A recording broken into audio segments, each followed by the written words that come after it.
Do exercise some restraint, Mr.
Holmes?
Here, grab a seat. You even brought a book, huh?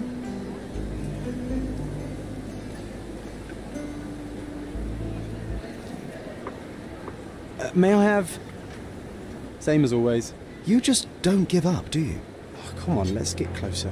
I can't see anything from here. No, too early. So we're just going to sit here all day? Patience, John. I have a feeling this is more than simple blackmail. We'll be close when the blackmailer leaves, and then... Go!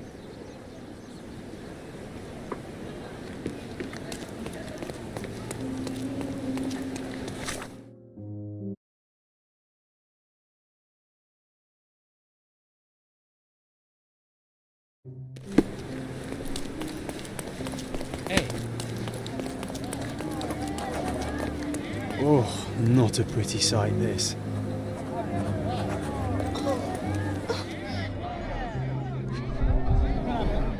Head trauma, fatal. Gravity is cruel like that.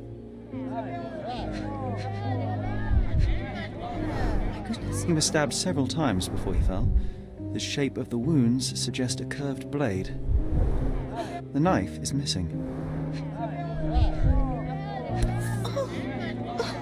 A key, and where there's a key, there's a lock. It's almost like he's dancing. Dancing the danse macabre.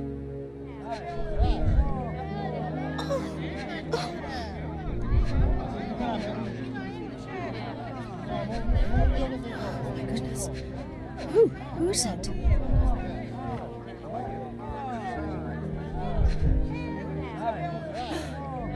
What's happened?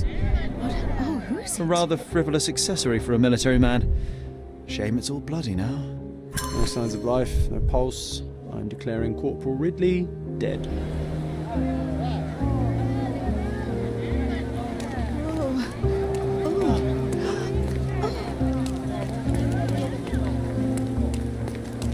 Please move along. The police are on their way. Everything's under control. Is it now? The General's own son has fallen out of the tower, and not without help, it seems. I need to inspect the scene, and quickly. The corporal? He ordered me not to let anyone inside without telling him. But now... Wait, are you saying it's a murder? Doesn't prove it's a murder. Hardly proves anything. Doesn't prove it's a murder. A brief examination of the body was enough for me to conclude that he was murdered by a blade of Ottoman origin. You can't possibly be so certain. Oh, I can be. The corporal suffered deep stab wounds which were inflicted with great force. They were made by a knife meant for cutting, not stabbing. A curved blade, such as an Ottoman jambir or a Gurkha kukri. I haven't seen any Gurkhas on the island, so the conclusion is quite obvious. Amazing. You do seem more than competent. All right, go in. I'll wait here for the police. Did you see anything suspicious? No, sir, nothing. Corporal Ridley had to attend to some private matters upstairs. No one went in, no one came out. Oh, but that means the killer is still inside. Are you sure you want to go in alone? I'm not alone. I have my friend with me. Your friend? You mean your gun? There's no one at... Never mind, I'll be fine.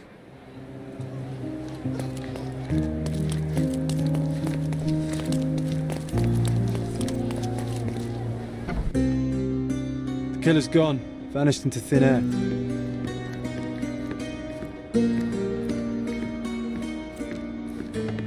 Gonna join the Navy after all. That'd make Mycroft so happy, you know. Shut up, John. This blade is a naval officer's dirk, sharp and well cared for. The edge is covered with blood, but the tip is clean.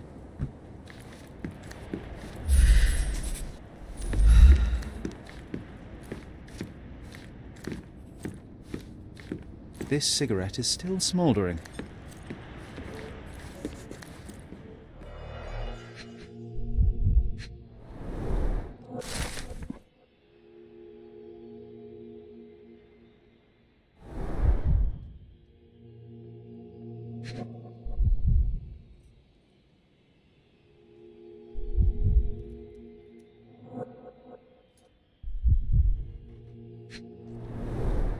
Exactly 100 mangears. The killer didn't touch them.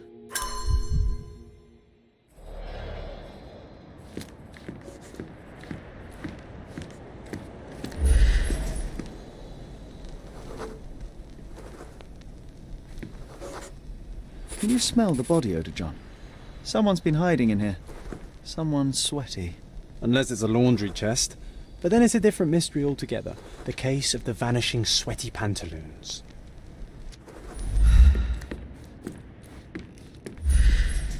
There's a nice view from here, don't you think?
You're not even trying, Sherry.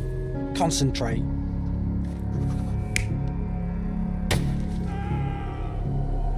You're not even trying, Sherry. Concentrate.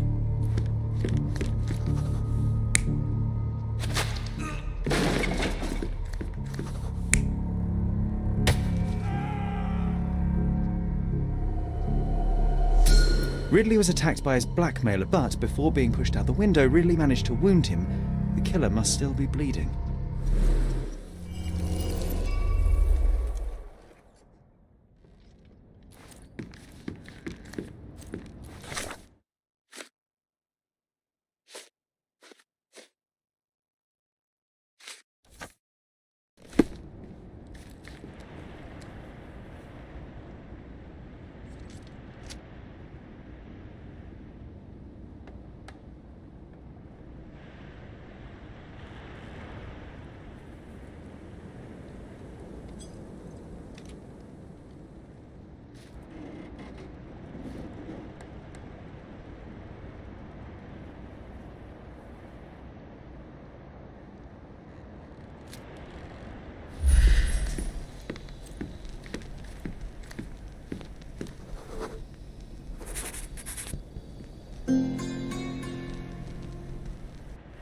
Come on, let's take the rope down.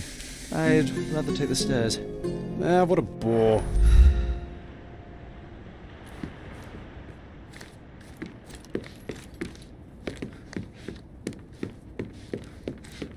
So what happened? Was there anyone upstairs? No, the killer escaped. We're dealing with a carefully planned assassination.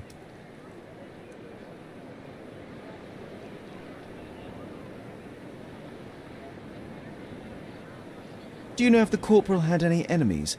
Someone who would want him dead? No, none that I know of. But then again, there's always the Ottomans. They'd want all of us soldiers dead, I reckon. What can you tell me about the deceased? We were from the same unit, stationed together at the barracks by the bridge, but I can't say I knew him well. Maybe someone at the barracks could tell you more. What's happened? Oh, who is it?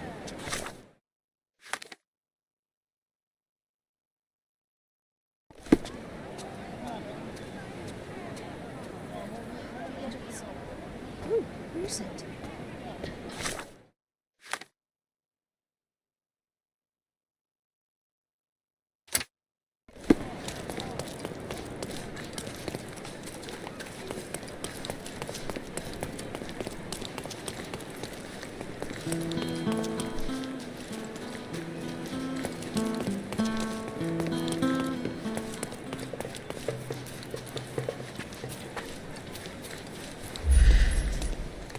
That was a rough landing.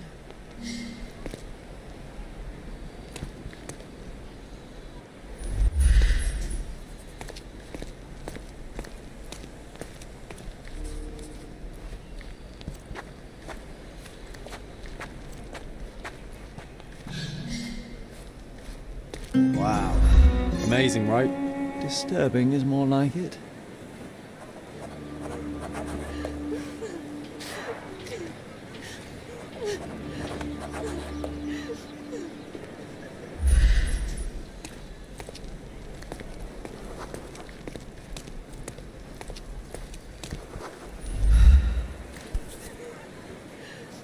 Aha! A curved knife covered in fresh blood. There we go. I doubt that this eagle is purely ornamental. Careful, Sherry. Locals aren't too happy with what you're doing. I'd better leave the knife here. No. Now is a bad time to ruffle any feathers. Go away from it!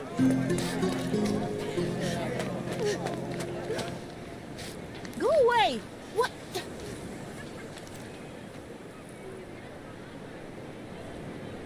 It's sacred!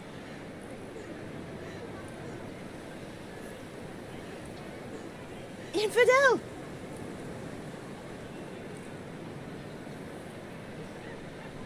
Leave it!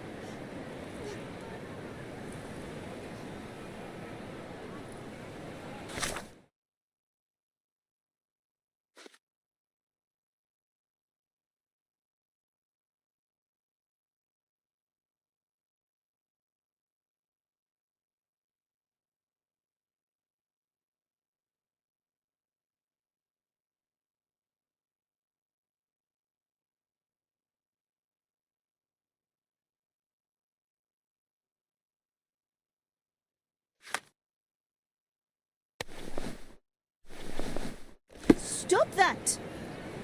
Don't touch those! Who do you think you are? Leave it! Don't touch!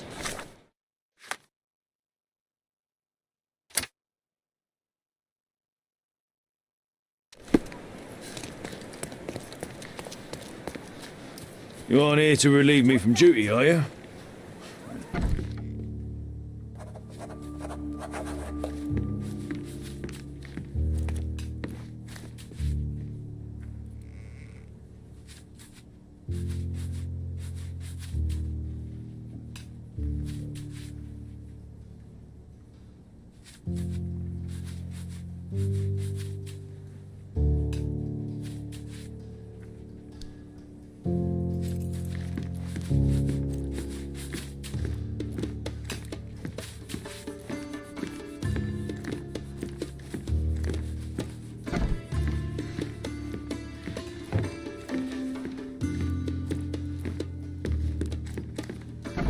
Nice.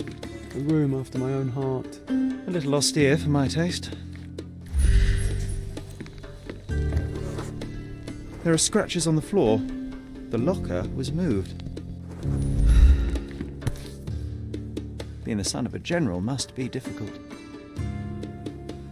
Rise all the way to the top. Make me proud, son.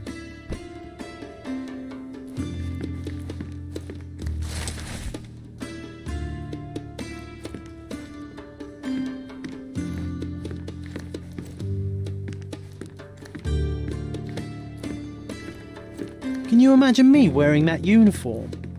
I think I'd look rather dashing.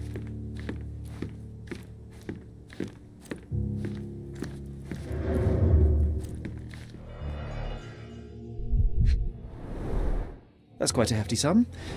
Enough to start a new life.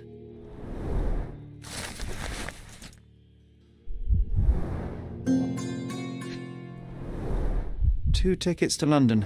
Would have been a very different ending for the corporal's story.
Ridley's blood is on Ottoman hands. I just know it.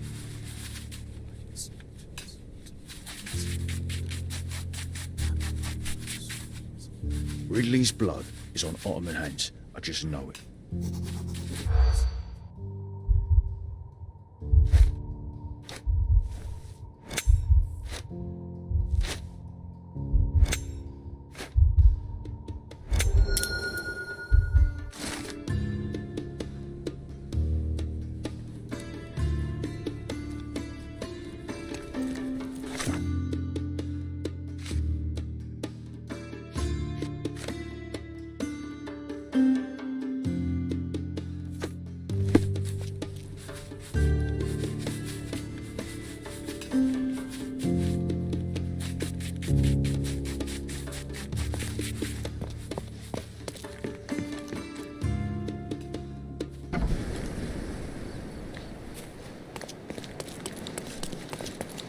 May I ask for your assistance?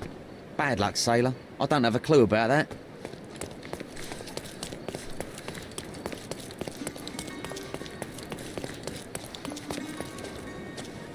Do you know anything about this? I doubt I can help. Time to check your who, what and what, Sherry. Who are you asking? About what and dressed as what?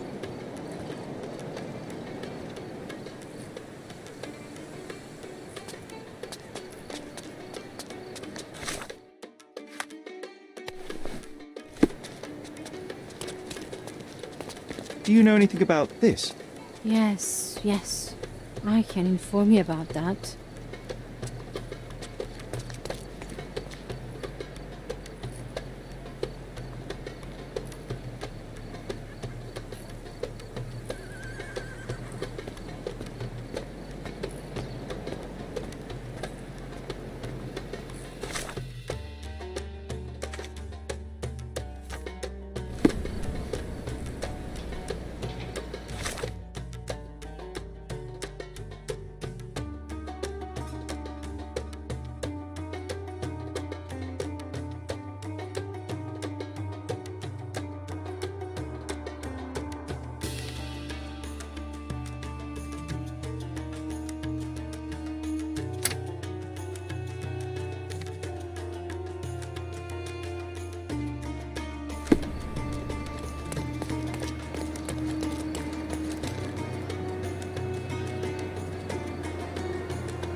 Don't miss out on my Come, unique decorate clothes. your house in Oriental style.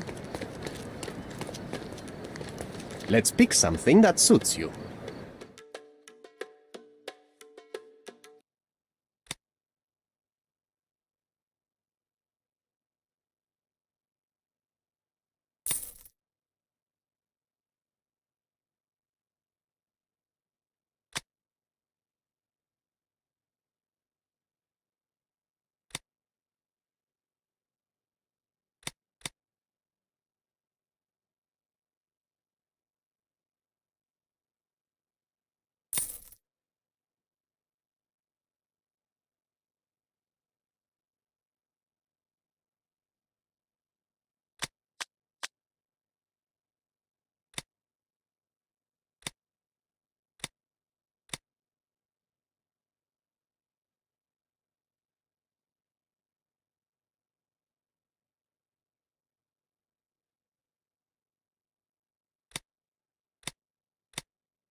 A good choice. A good choice indeed. Don't miss out on my unique clothes.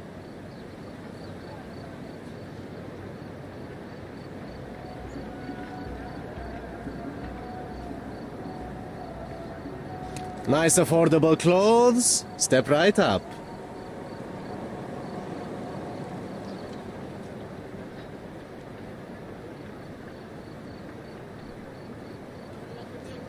Don't pass.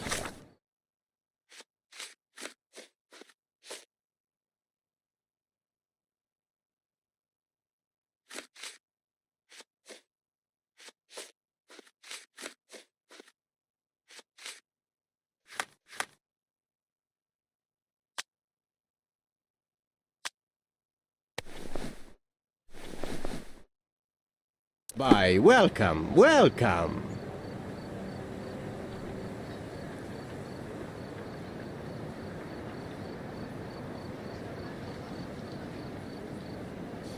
Don't miss out on my unique clothes.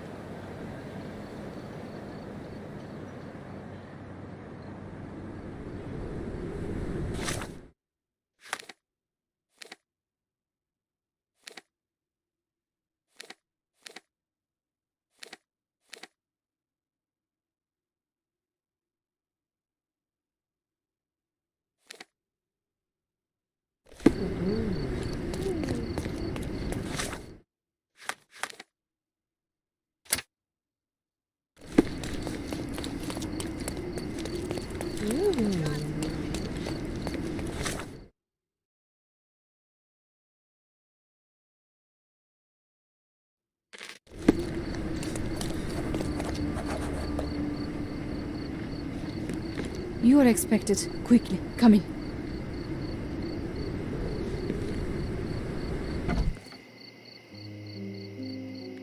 My love, oh, I'm so... Who are you? Where's Mark? Answer me or I'll call for help. You will do no such thing, Jalen. We both know it. How do you know my name? And why are you wearing this scarf? What has happened? A flood of questions, but I only have one answer.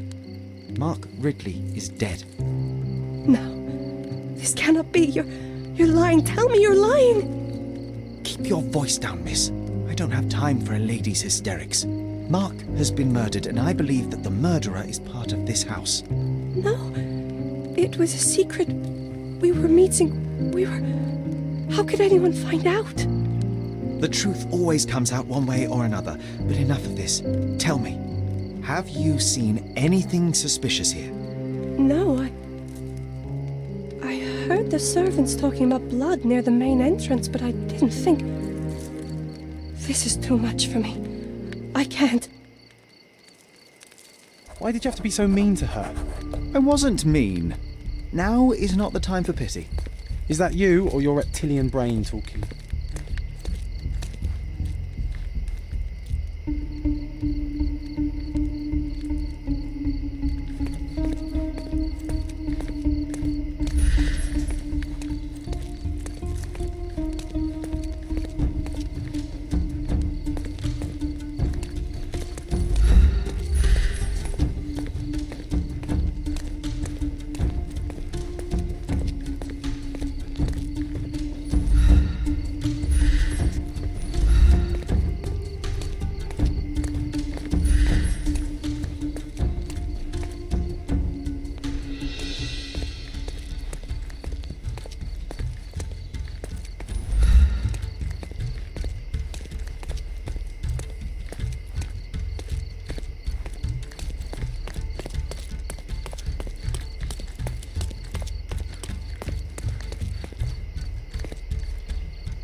All soaked in blood.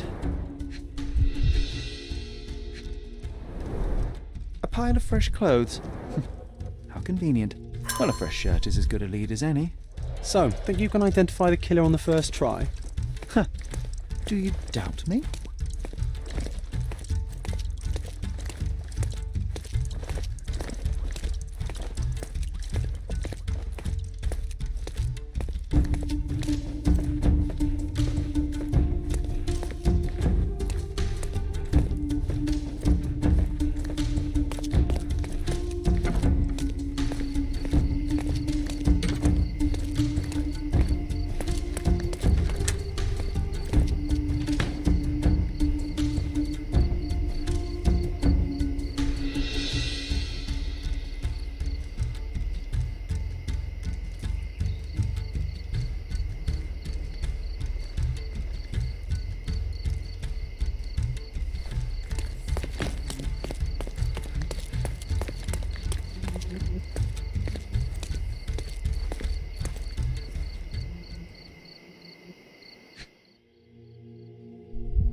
What are you staring at, you crazy woman?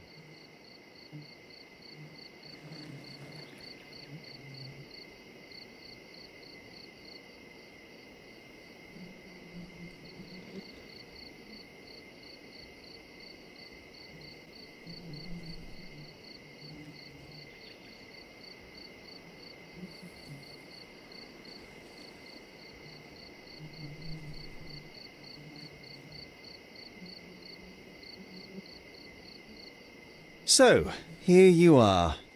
The wounded eagle in its eyrie. What the hell? An Englishman here? Why are you wearing a dress? I understand your confusion. It's been a turbulent day, hasn't it? Do you have any idea who you're talking to, Brit? Indeed I do. You are the proud son of this house. Proud, but wounded. You keep it well hidden, but you're far too nervous to think straight. So please let me explain while you catch your breath. I am Osai, son of Hassan. You are on my father's property, and yes, you had better start being convincing. My name is Sherlock Holmes. I have every reason to believe that you were involved in the murder of Mark Ridley. Are you accusing me?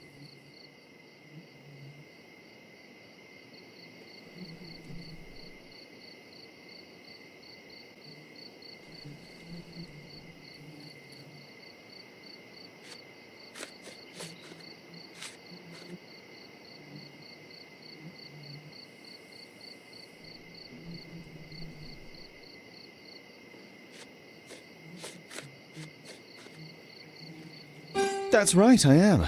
I recovered the murder weapon. It bears an eagle crest, the same crest that is so proudly displayed within your house. And a proud house we are. My father speaks for all Ottomans on this island, remember that. Regrettably, I failed to detect much pride in the callow way you ambushed the corporal.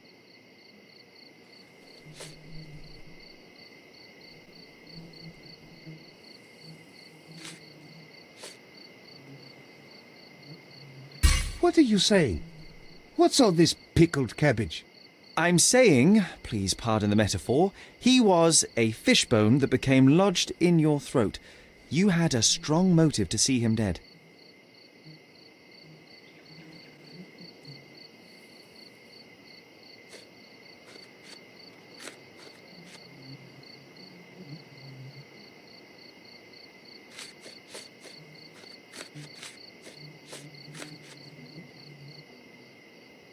All right, that's enough. First you sneak into my house, and now this? We'll put you down like the rabid dog you are.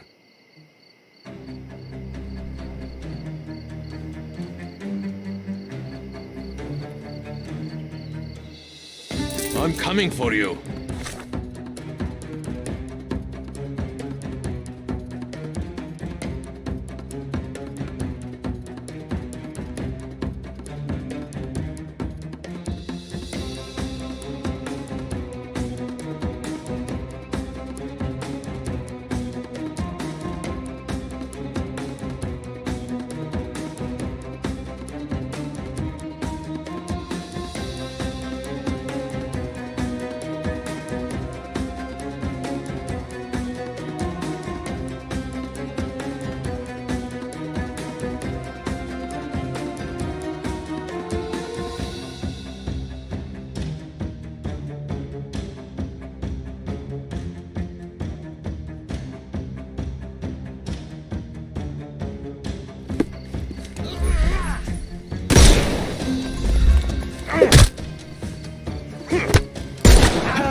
Too simple.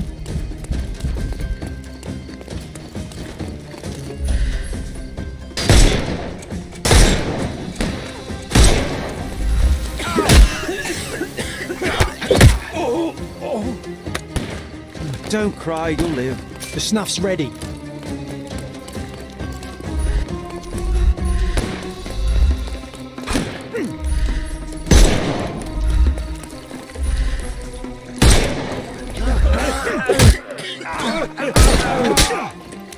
No more crime for you. Give him the pepper snuff.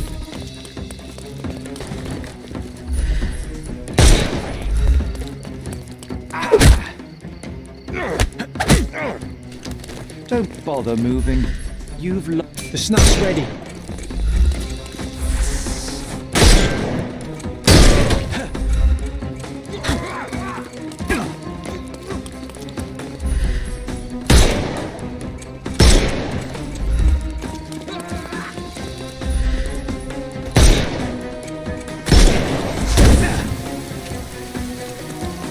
I'm coming for you. Take a rest, my friend. Give him the pepper snuff.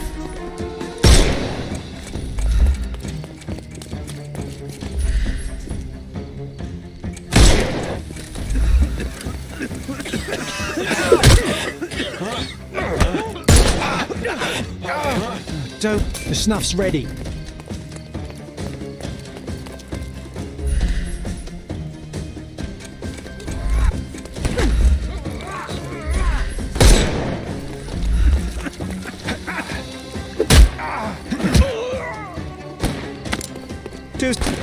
I couldn't miss the party.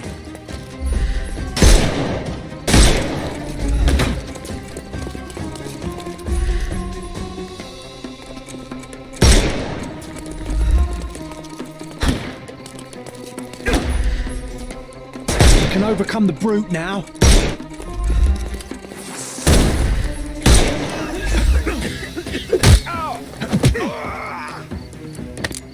Don't bother moving. The snuff's ready. No more crying. Give him the pepper snuff. It's time for you to go to prison, Azai. Come with me, and let's do so peacefully this time. You'll regret this, Brit.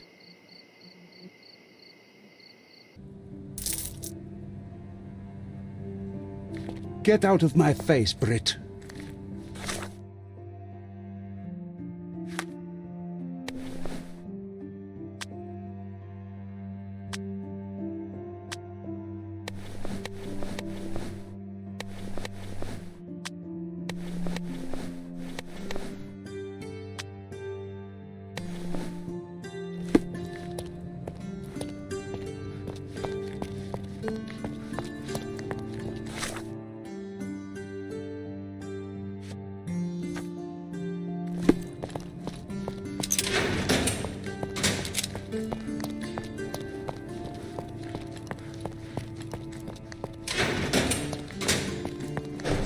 Mr. Holmes, I am in no position to reprimand you, but you should know that your unwarranted intervention will cost us dearly.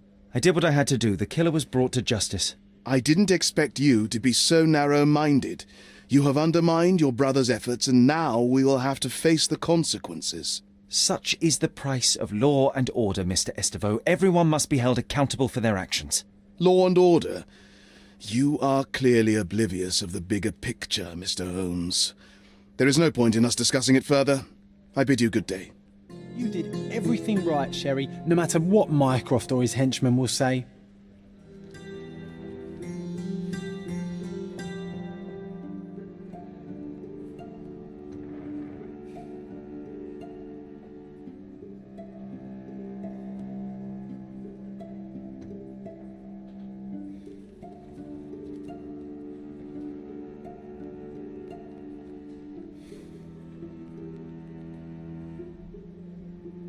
Good day, Mr. Holmes.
don't pass by. Welcome. Oriental rugs at a good price. I'm afraid I have nothing to offer, except my company.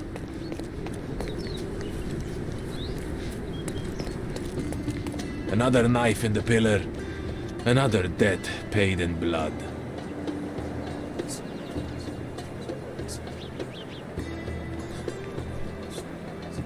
Another knife in the pillar. Another debt paid in blood.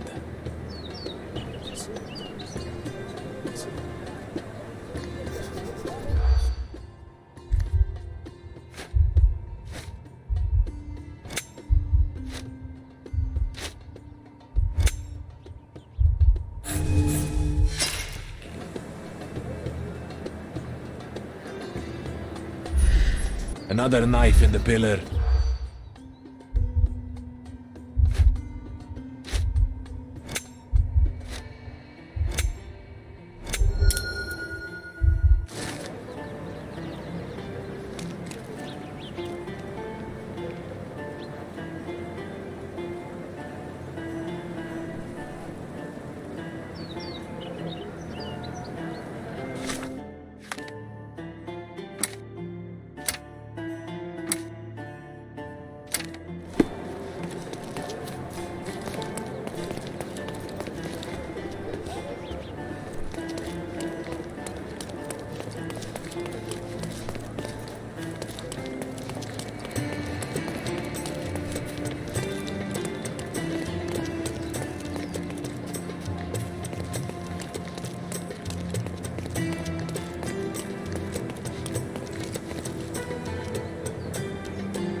That pillar is a damn eyesore. Not for the General, I'd burn it down myself.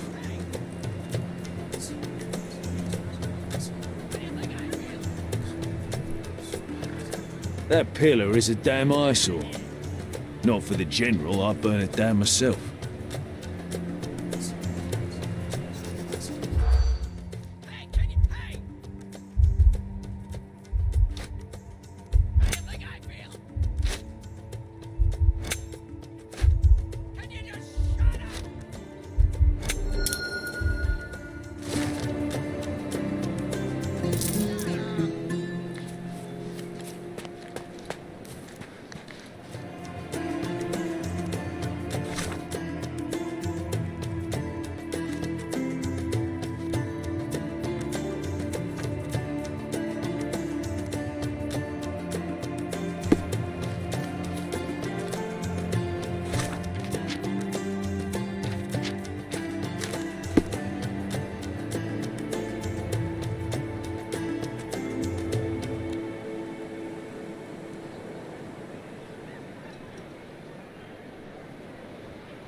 Mr. Holmes, you came!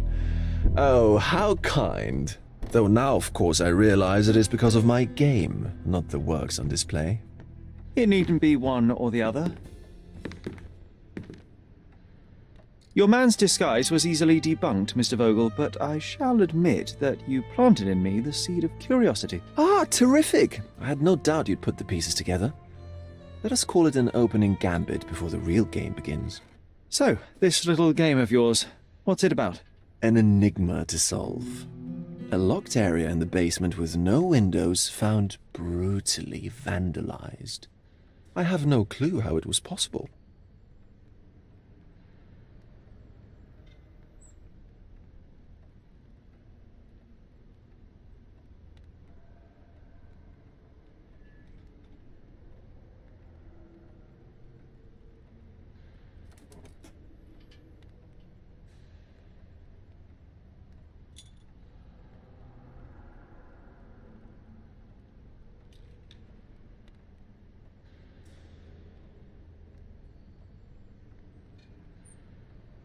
What about this intrusion? What happened?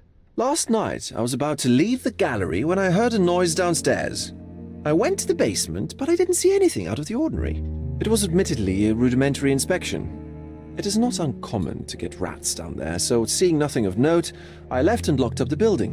When I returned this morning, alas, I discovered that part of the exhibition had been torched, and there was no sign of the intruder. The mystery being, of course, that all the doors to the gallery were locked exactly as I left them. And the door to the basement is the only entrance? Correct. Tell me you're not intrigued. And this locked area downstairs, what exactly was it? The under gallery. It's always shut, and I'm the only one with the key. Ah, so this is your private collection, not part of the gallery. Oh, no. It's an exclusive exhibition of eccentric pieces. Only a select cadre of artists, investors, and collectors are admitted. Not everyone deserves to have their eyes opened. Well, this matter is certainly within my wheelhouse. This intrusion troubles me. Please take a look around if you're willing. The under gallery is through the door at the end. I will see what I see.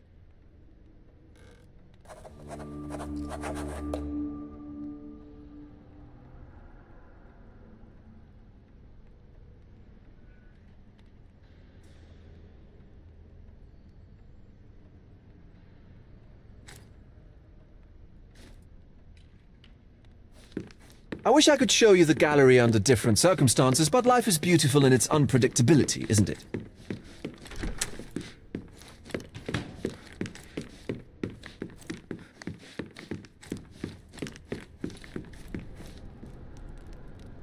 Back home, we've got a taxidermist. He's gonna have a heart attack when he sees what I bring him. A simplistic attempt at provocation.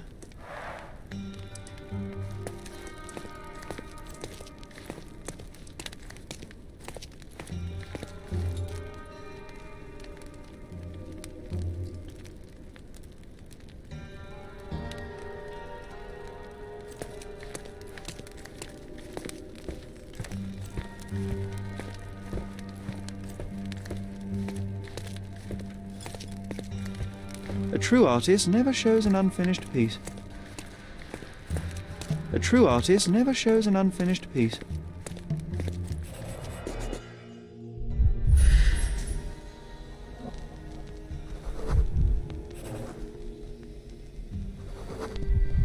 The left step's length is shorter than the right.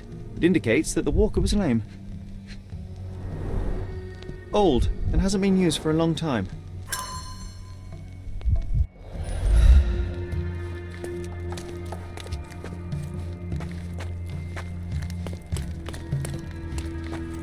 Closed with a metal bolt.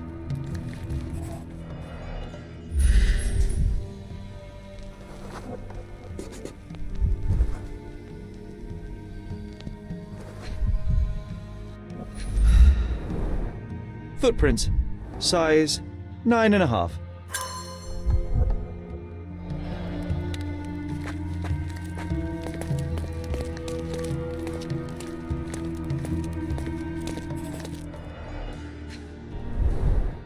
Sherry, How about some company in that dreary chamber of yours? Leave my loneliness unbroken, John.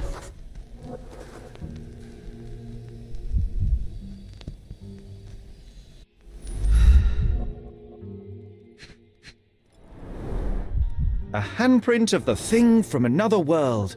But it looks fresh, and its coal origin ruins the effect of the extra mundane.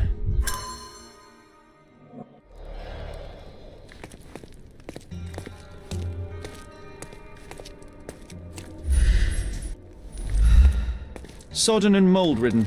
One presumes deliberately.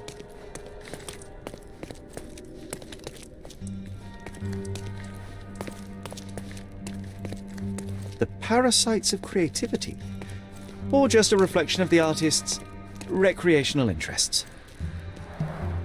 Saturn devouring his sun. Oh, grim composition. Unflinching in its ferocity, yet somehow beautiful.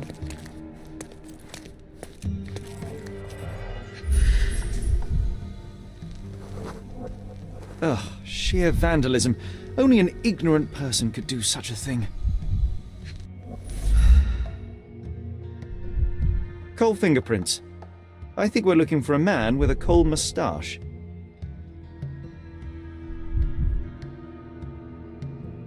Coal fingerprints. I think we're looking for a man with a coal moustache. A Malpao butt.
The intruder entered the basement through the coal chute. He used a magnet to open the hatch bolt. He accidentally pushed a shovel to the floor. Vogel heard the noise. At the sound of his approaching footsteps, the intruder hid inside the coffin. When Vogel entered the basement, he failed to notice anything strange and left without properly checking. The intruder waited until Vogel had left the caravanserai before burning the paintings in Wilde's room, but the vandalism was a cover for the theft.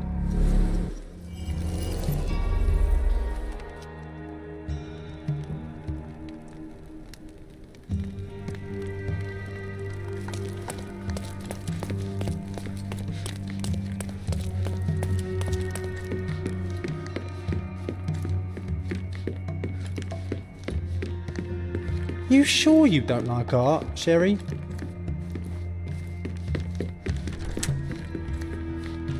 The pieces are not what I expected. What do you think my collection is about?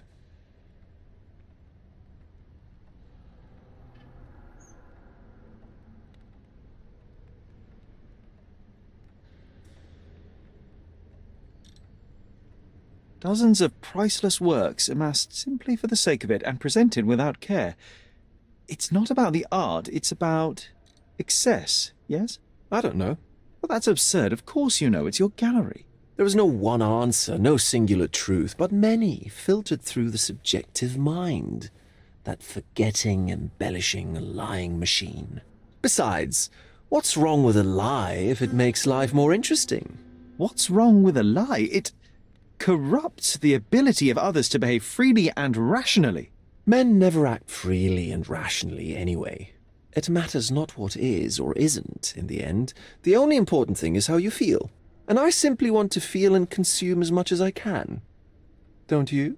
Feelings are simply one's animal ancestry trying to wrest back control of the brain. I try to avoid the distraction. You try not to feel, even in a place like this? None of it moves you? To be frank, I struggle to maintain even a whit of interest in art. But Mr. Holmes, it is joy incarnate, mankind's greatest achievement. Mankind's highest achievement above all others is objective and rational thought. I see then why you dislike art, for it means whatever you want it to. Or perhaps, Mr. Vogel, I was lying. Aha. Mr. Vogel, my investigation has revealed that the intrusion was not merely vandalism but theft. The limping visitor left your place with a canvas. That's very impressive.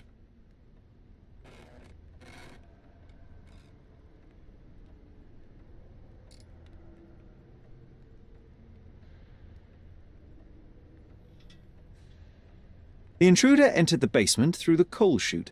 He used a magnet to open the latch and dislodged the shovel while doing so. That's the noise you heard yesterday. When you went downstairs to investigate, he hid in the coffin. It seems I should have checked the space more thoroughly.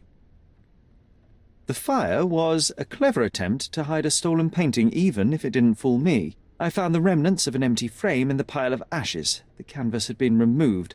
Do you know which paintings in the Wild Room may have interested a thief? Were any particularly expensive? Those pieces belong to a well-known artist named Boniface Mercurio. They're controversial, but not of a notably high value. This thief was familiar with the gallery, and he was sporting a limp. Do any of your clients or artists come to mind? My, your attention to detail is remarkable, Mr. Holmes. I should introduce you to Bosch's works. Alas, I'm afraid I cannot suggest a culprit. There's something more, is there not? I can see it in your eyes. Indeed. There is another intriguing angle. I recently received an anonymous offer for one of Mercurio's works. The sum was more than fair, and indeed could have saved Mercurio from his artistic poverty. But he declined it. Was it a performative whim? Some artists lionize pain and hardship as if their work would be worse after a meal and a hot bath. I cannot tell. But not only did he refuse the deal, he insisted on displaying the painting in the public space. I was hoping to change his mind, but artists are a special breed of stubborn. What was depicted in the piece? A bound woman, wrapped in robes, being penetrated by a red devil that stared at us, the viewer. The beast had numerous tails growing from his back, and a large crowd gathered around the pair, silently watching the orgiastic scene. Okay, well, given the nature of the other works on display, it's hard to see why that one stood out. What could possibly be its value? The evaluation of art is very subjective, Mr. Holmes. After all, art is everything. A poem, a bruise, the beads of sweat on your beloved skin. Even a masterfully solved crime. I'm not sure I see the connection. Regardless, the painting was one of a series called The Sabbath Night in Cordona. The works depict sex, violence, and other controversial acts that life, for better or worse, contains. Ah, I see. I'm not sure that you do, but that can wait for another time. So where can I find Boniface Mercurio? I know he lives somewhere in Old City, but couldn't be more specific. He's a prominent figure, so finding him shouldn't be a problem. Well, I believe I have enough to begin. Thank you, Mr. Vogel. Your gallery certainly has unexpected depths. I'm delighted to have been able to please a friend. In return, I expect you to come back with good news. Or at least with a good story.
Mr. Holmes, I have something for you.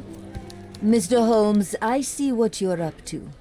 Mysterious stranger pursues betrothed woman. But please, let us keep things professional. I have in my possession an envelope containing details of a special assignment for you. Tell me, are you interested? I believe I am, but to be very clear, Miss Sertle, my interest extends to the message and not the messenger. So he claims he's not a gal sneaker, seducing women everywhere he goes. Perhaps the truth is even more scandalous? Please spare me the speculation. Return to the matter at hand. A gang of smugglers, the Eels, have Codona in their clammy grip. The British Empire can abide it no longer. Mycroft insists they be disbanded. But this organization only falls with the capture of their odious leader, Friedrich Panzer. And note well, I did say capture, not kill. Inside your envelope is a map marked with the Eels' warehouses. But alas, we do not know in which Friedrich Panzer resides. So even Mycroft has his limits. Indeed. You must be sure to identify the correct warehouse before entering. Because once one is compromised, the other's occupants will scatter. Here are all the files, and feel free to use the archive too. Again, do not enter the wrong location, nor see any harm done to Friedrich Panzer. Miss Sertle, if you're quite done with the redundant instructions, I shall get to work. Well, that's perfect. Tortured hero lashes out after rejected romance. Tomorrow's edition will be a sensation.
Who the hell is that?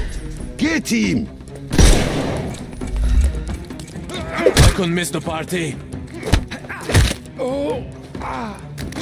Take a rest, my friend.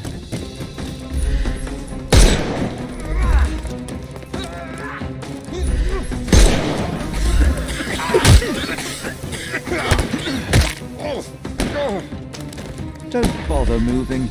You've lost. The snuff's ready.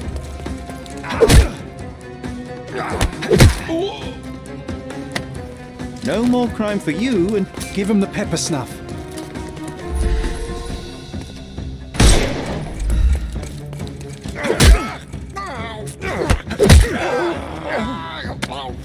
too simple. The snuff's ready.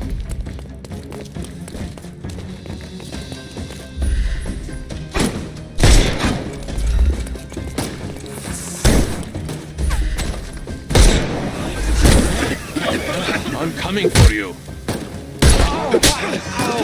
No more crime for you until next month. Give him the pepper snuff.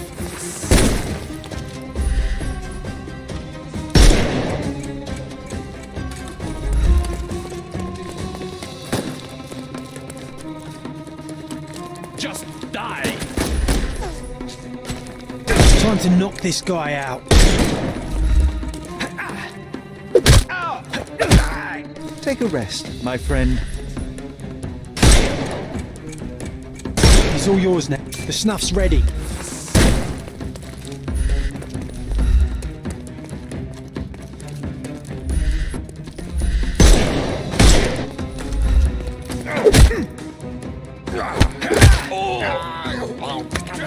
Too simple. Give him the pepper snuff.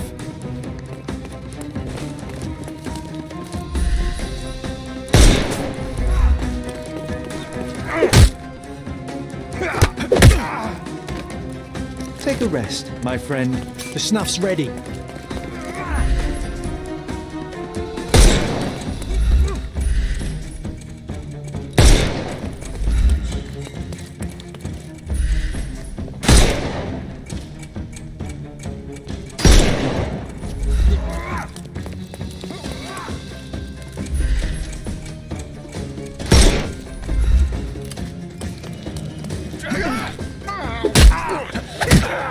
No more crime for you until next month.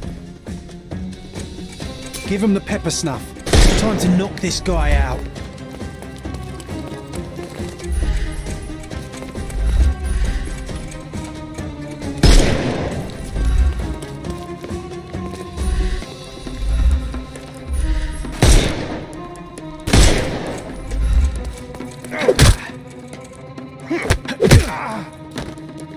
Too simple.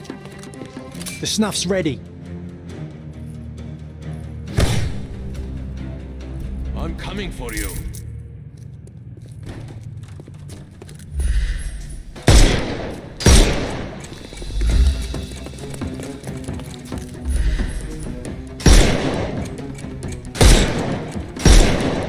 I thought we were against murder.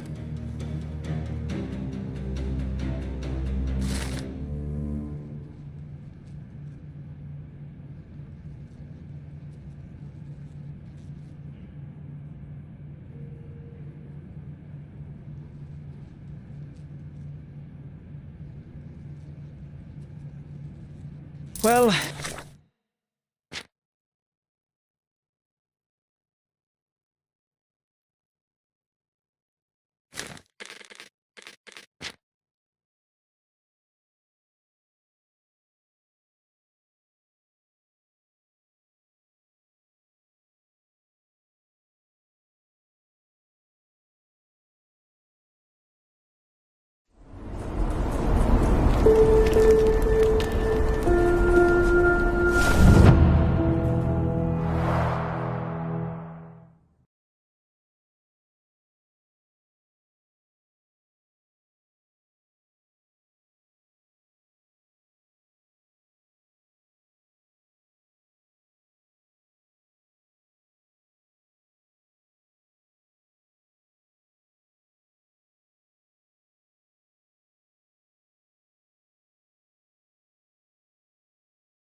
I located Friedrich Panzer, but he did not survive the encounter. I had no other choice. So I heard. Mycroft was displeased. Panzer would have been an invaluable asset. Who knows how many lives his interrogation may have saved. At least the eels will now slither away from Codona. It's not the story I expected to write, but it is something.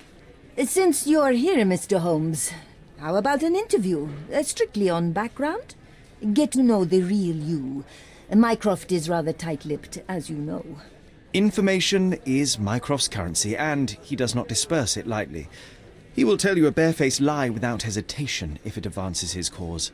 As for your request, I'm afraid the real me pales in comparison to your vivid imagination. An interview would do us both a disservice. Perhaps it's best to let the mystery be. Now, on to other matters. We have another case for you. Are you interested? I'd never hear the end of it from Mycroft if I declined, so please, Miss Sertle, fill me in. I cannot. Your brother insisted that the contents of this envelope were for your eyes only. I can merely wish you a clear mind and a fleet foot.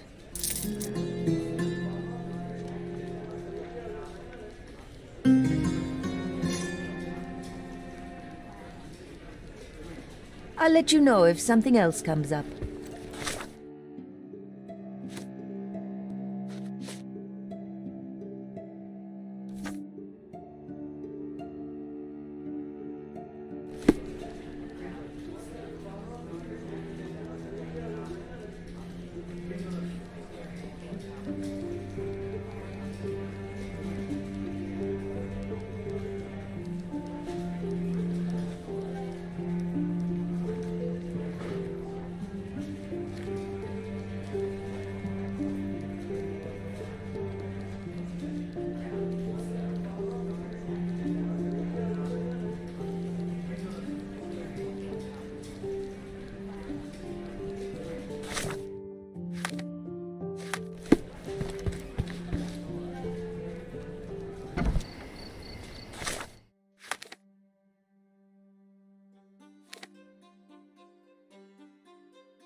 Good heavens!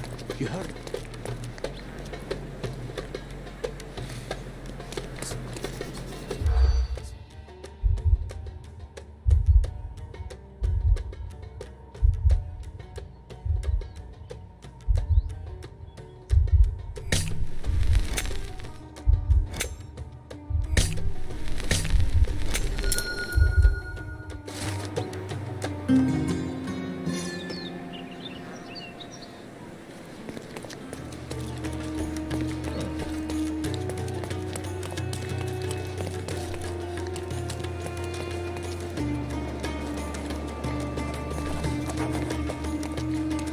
Bit dusty.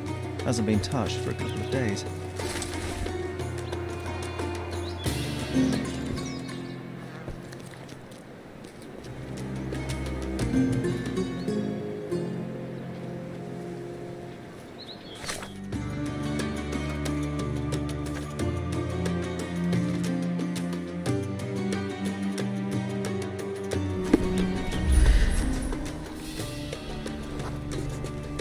You did wear your favourite boots. Such devotion.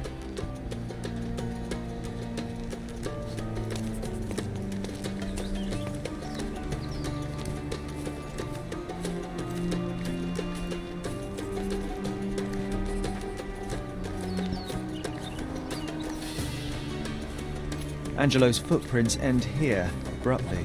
Not a good sign.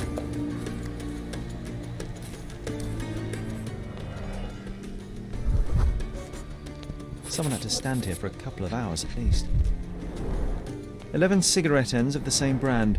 Somebody spent some considerable time here. This must have left a grievous wound.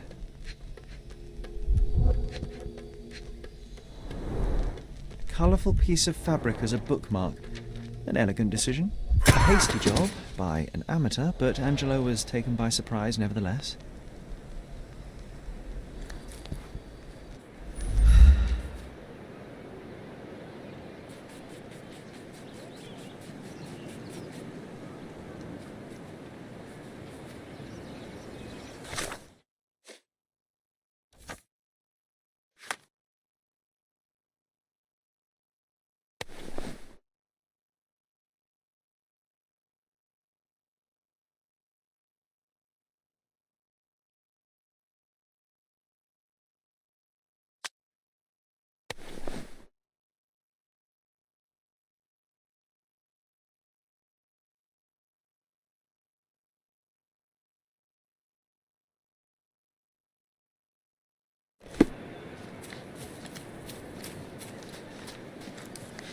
Is this familiar to you?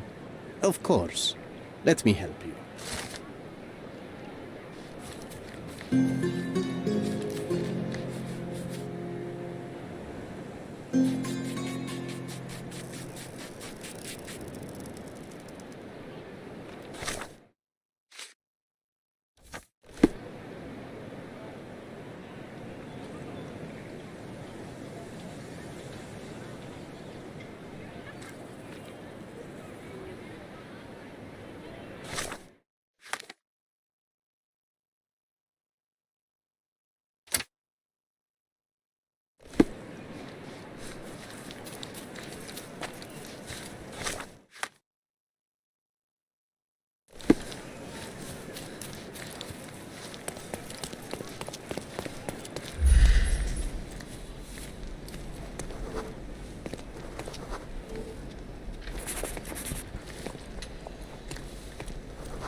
Green silk, a bit worn and faded, but still an impressive hat.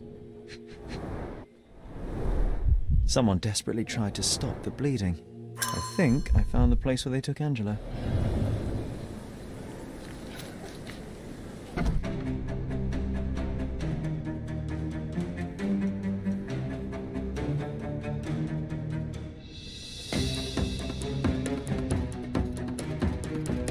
I'm coming for you.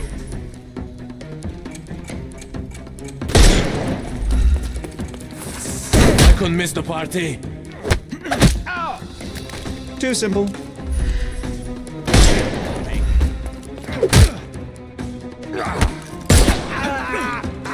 Don't bother. The snuff's ready.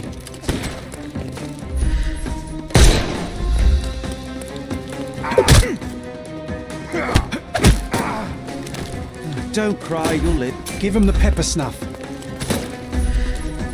Time to knock this guy out.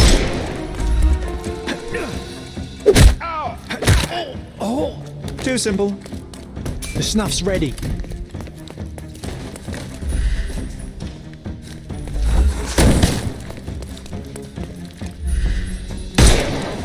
I couldn't miss the party. Take a rest, my friend. Give him the pepper snuff. Not that easy.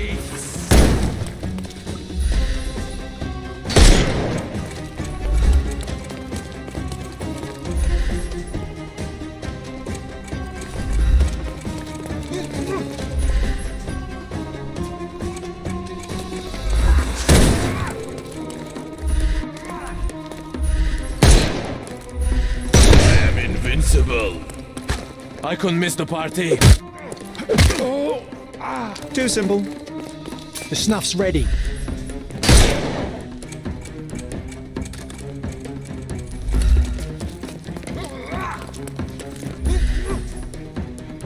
Can overcome the brute.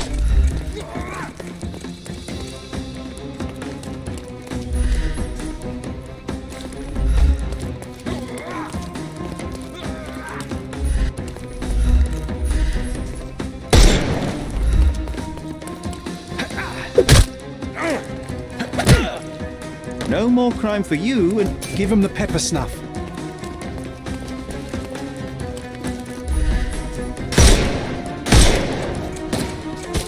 Time to knock.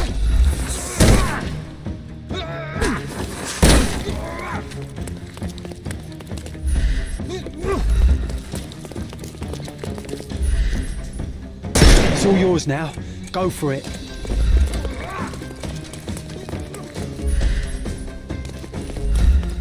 I will end you.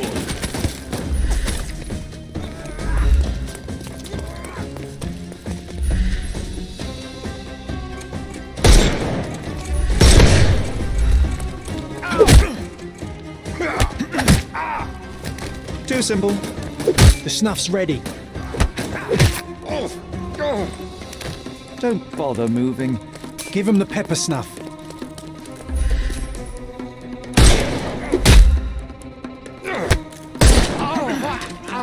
Too simple. The snuff's ready.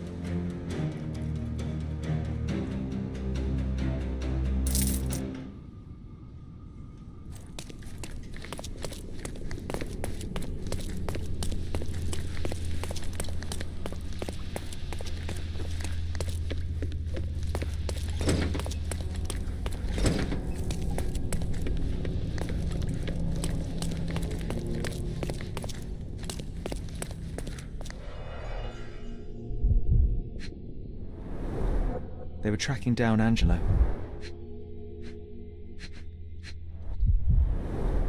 Keys of different shapes and sizes. What could you open with these?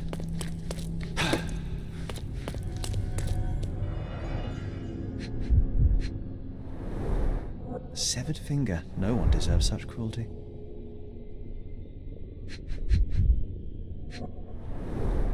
A primary instrument of torture. How vicious one must be to have to use it in such a way. an engraving inside, together always and forever.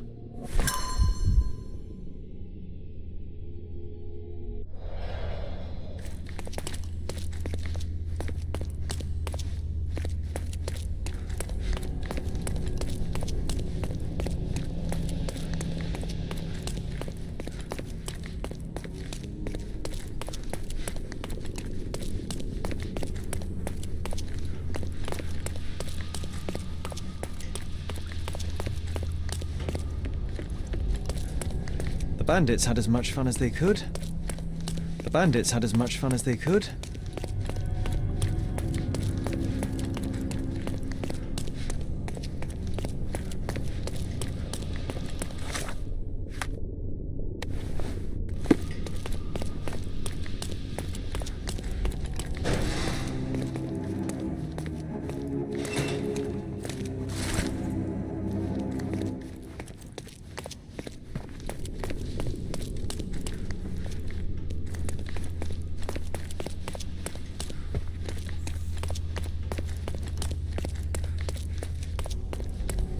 Working for Mycroft is a dangerous profession. I feel for the guy.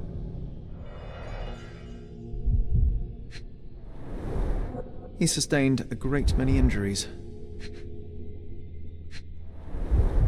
They severed his finger while he was still alive.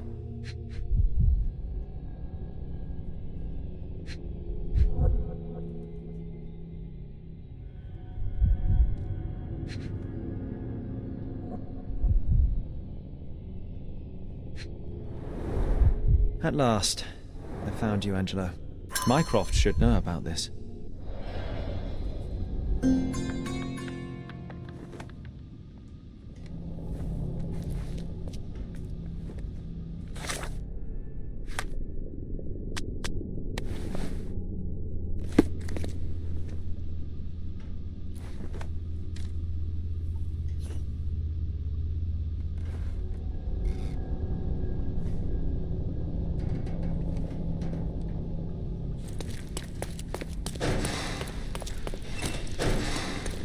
Bloodstains all over the mattress.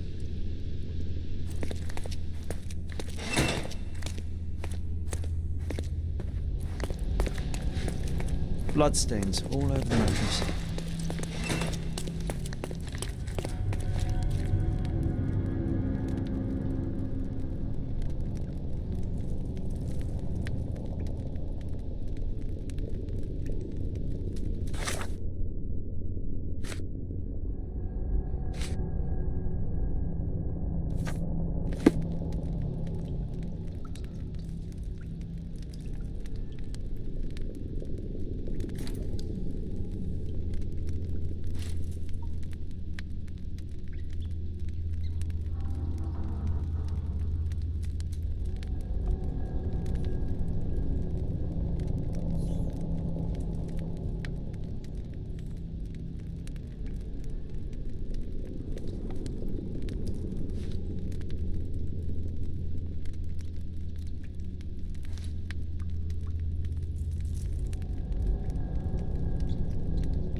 Ah, the illustrious Mr. Holmes returns no worse for wear.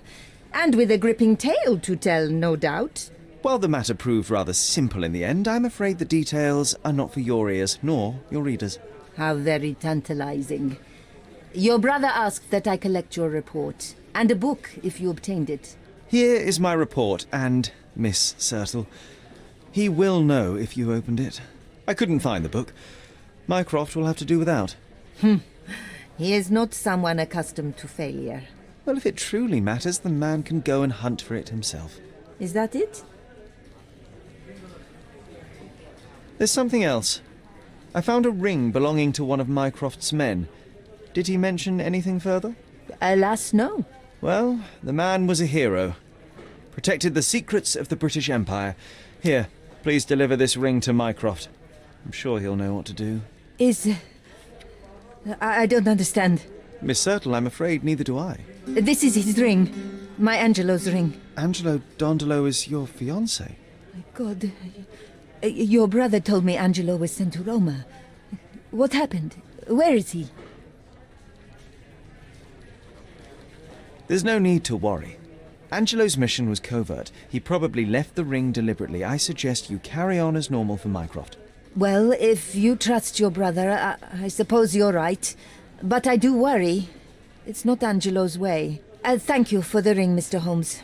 Now, please, there are matters to which I must attend.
I'm watching you closely, Mr. Holmes.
Extra, extra!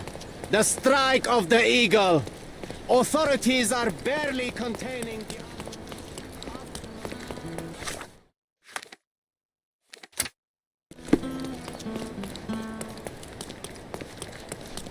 Simply the finest clothes for the finest citizens.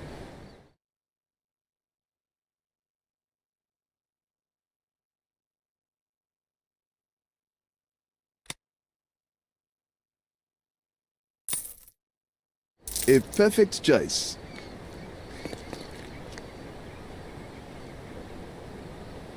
Come, take a look at our clothes and accessories.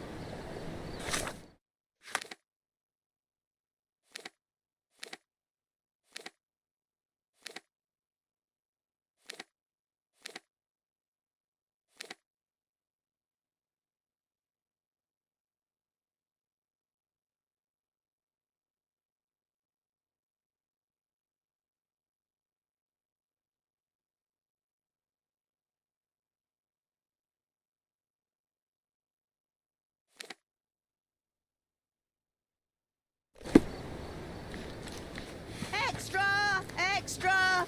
Headless eels floundering! Friedrich Panther, the head of the eels gang, has been arrested alongside...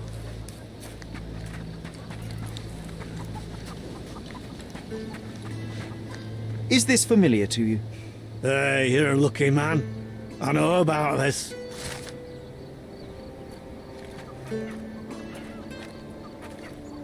Nice to see you.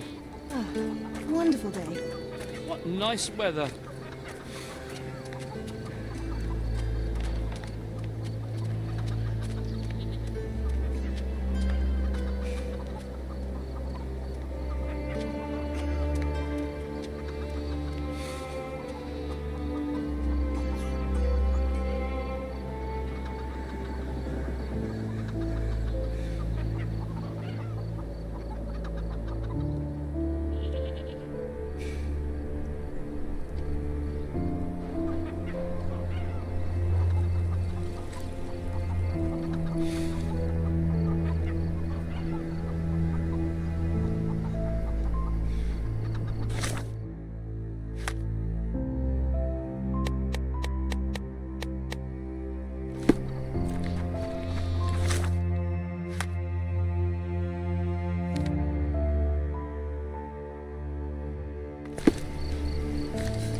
Come, take the finest clothes for the finest citizens.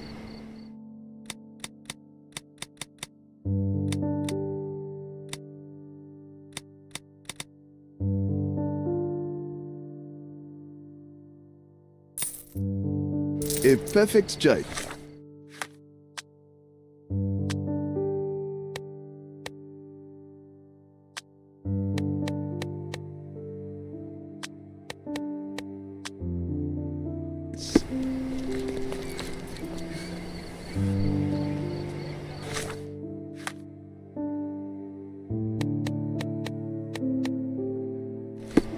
Simply the best garments on the island.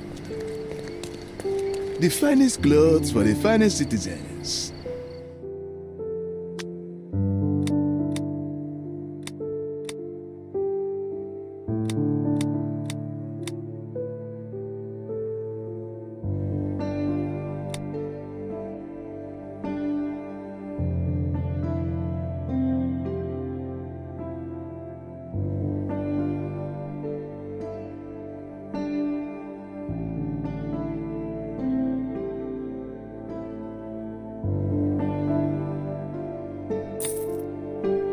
A perfect choice.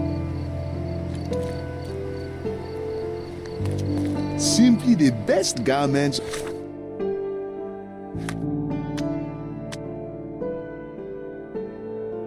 on the island.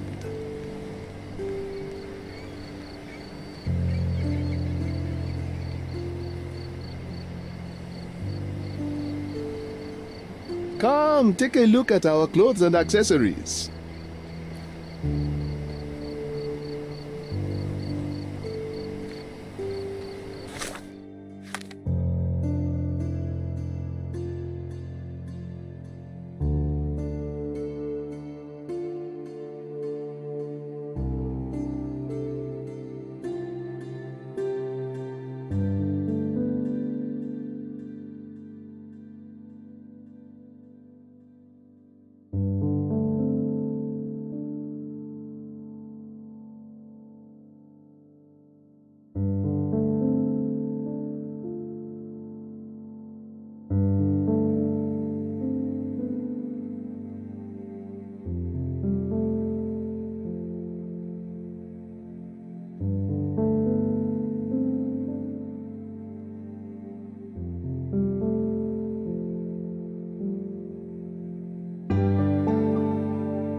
Welcome, brother.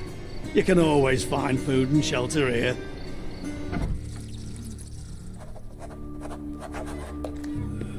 I think this man is suffocating. We must help him.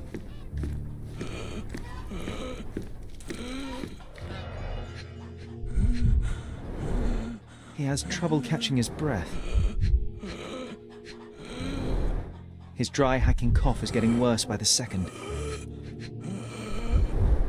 His fingernails are blue. Looks like he's having an asthma attack. Quickly, do something!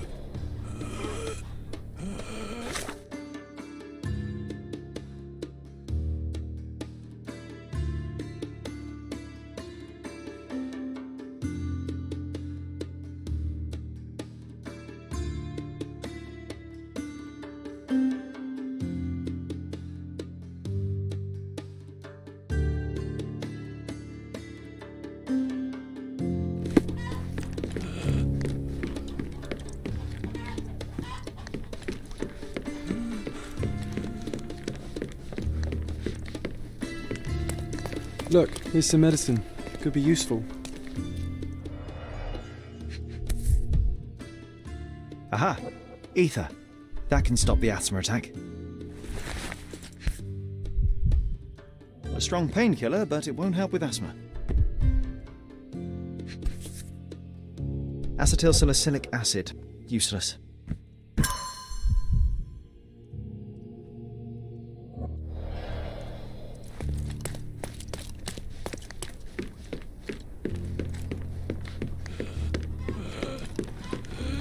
God bless you, young man. Phew, that was close. But you saved him, Sherlock. God bless you, young man.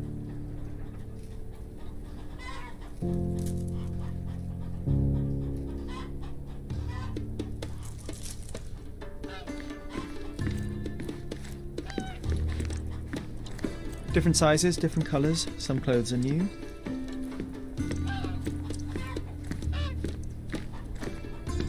Wow, that's a lot of food for the poor.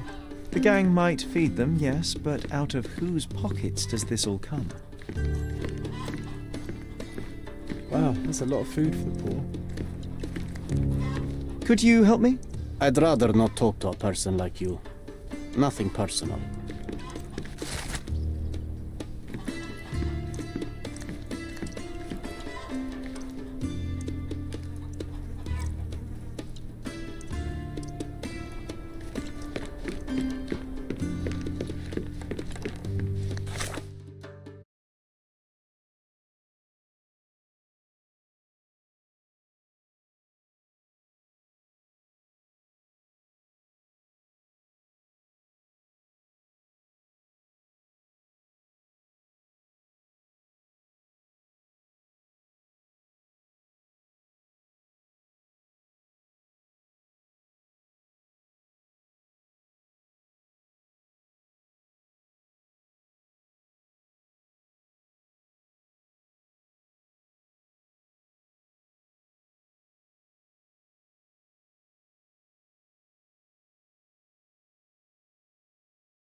Such insanitary conditions. Horrific. These instruments are of inferior quality, but in capable hands they can save lives. They even keep medical records. Impressive for a gang.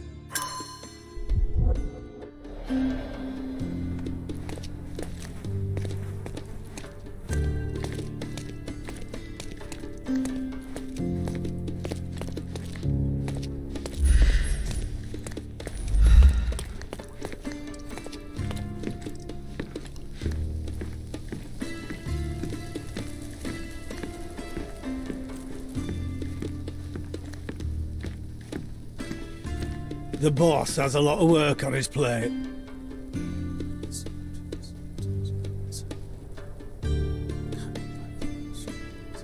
The boss has a lot of work on his plate.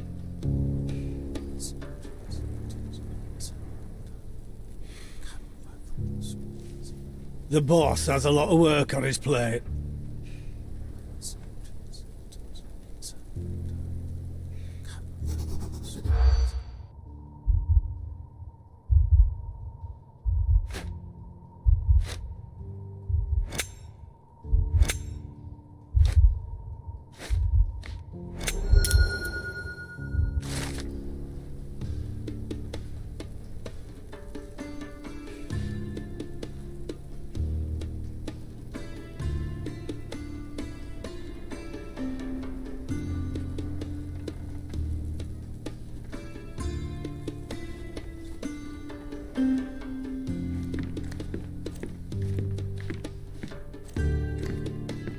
That's far enough, little one.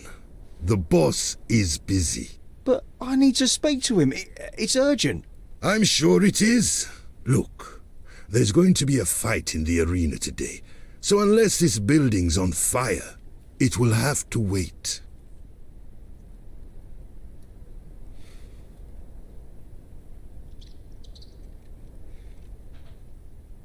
I hear the gang is looking for new members. I'd like to join you. Oh, there's not enough meat on you. We've no use for a scrawny weakling. I'm not scrawny, I'm just thin-boned. Besides, I know my way around a gun better than anyone in your gang, I'd wager. You've got some nerve.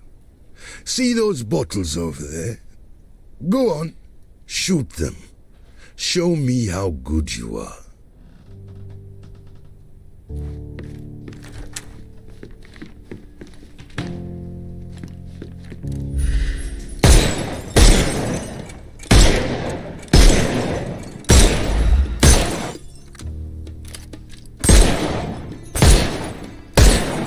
You might make yourself useful after all. Go on in then. Hey, didn't I ask not to be disturbed? What's with the shooting out there? Sorry about the bother. Your guard took a little convincing to let me in. Not to worry, though. Everything's fine, except for a few broken bottles. Then what do you want with the righteous? Spit it out, I haven't got all day. I'm here to talk to you about the murder of Father Alexandra. Oh, that. Nasty business. Those responsible will soon be brought to justice.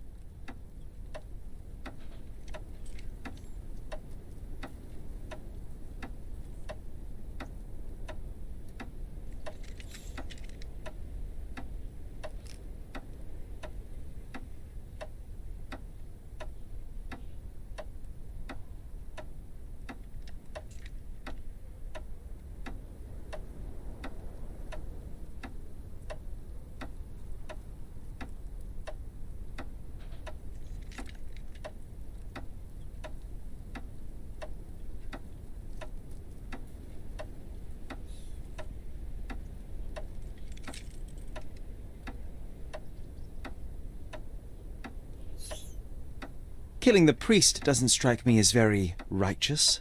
Why did they do it? Every tree has a few rotten apples, doesn't it? They caught him stealing from our ladders. But there was no need for bloodshed. I gave no such orders. Alexandro might not have been one of us, but we were fighting a common enemy. This enemy being who, exactly? Not who. What?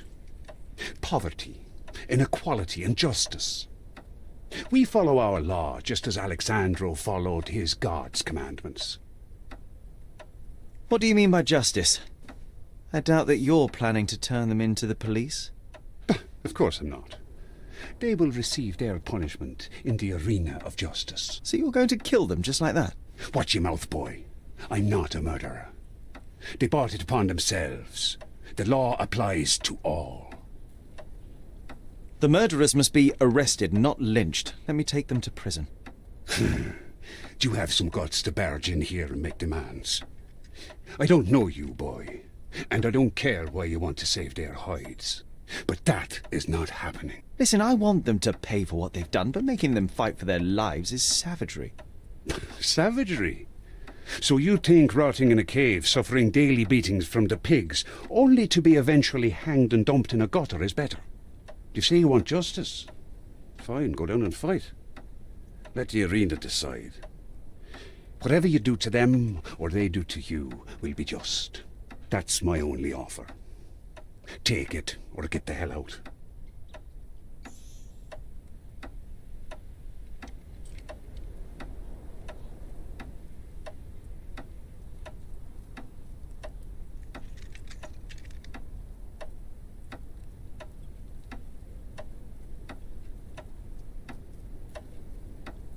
All right, I'm not afraid to get my hands dirty to see criminals behind bars. If you make it out alive, I won't stop you. Don't assume they'll go down easily, though. They'll take their chances and give you no quarter.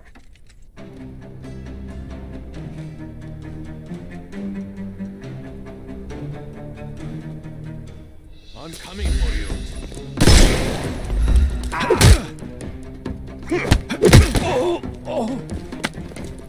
Don't cry, you'll live.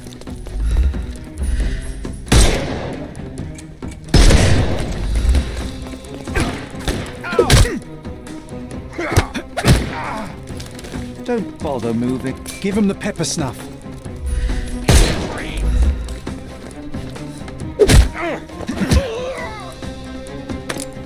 Too simple. The snuff's ready.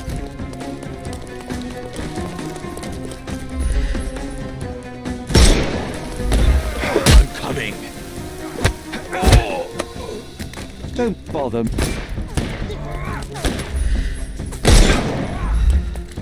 I'm coming for you. Don't. The snuff's ready.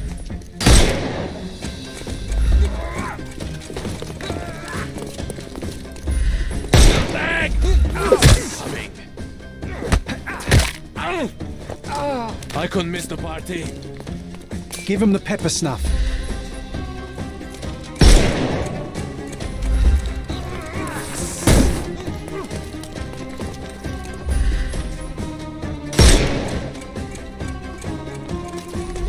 Put you 6 feet under.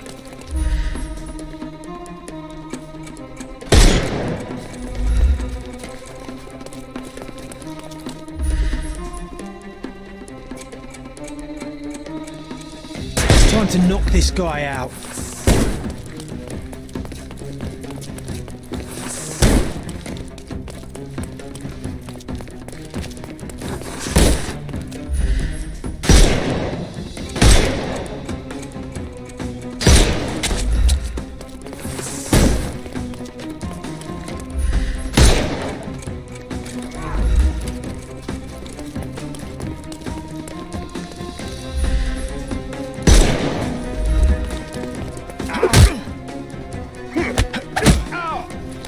Don't bother moving. The snuff's ready.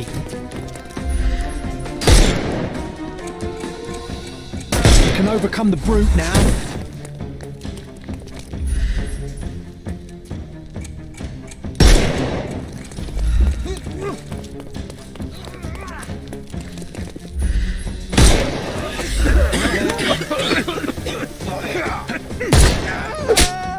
No more crime. Give him the pepper snuff. Too simple. The snuff's ready. Today, justice is on your side, boy. I give you my word, and I'll keep it. My men will deliver the murderers to the police. You think you've saved their lives, eh? But for how long? The prison is unforgiving, and unlike here, their hands will be tied. I fail to see your logic, sir. What I do know is that I'm no judge or executioner, and neither are you. Goodbye.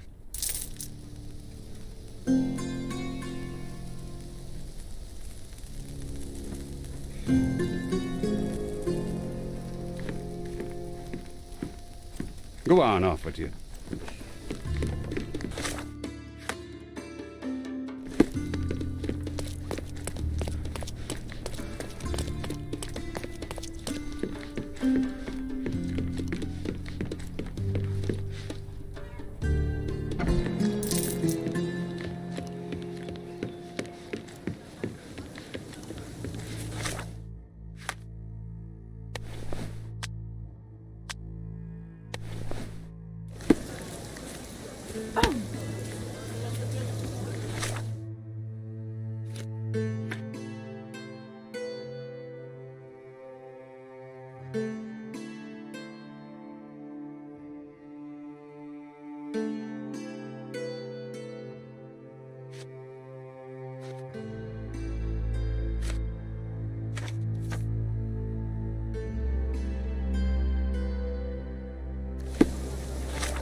I'm watching you closely, Mr. Holmes.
I'll be right here.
Nice affordable clothes. Step right up.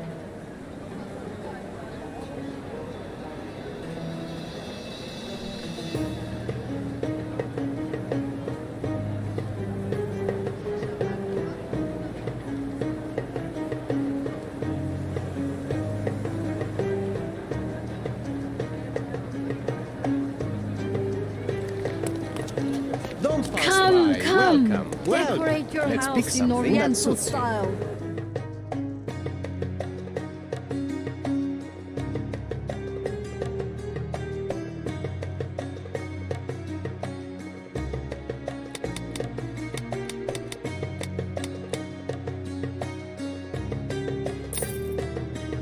A good choice. A good choice indeed. Let's pick something that suits you.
A good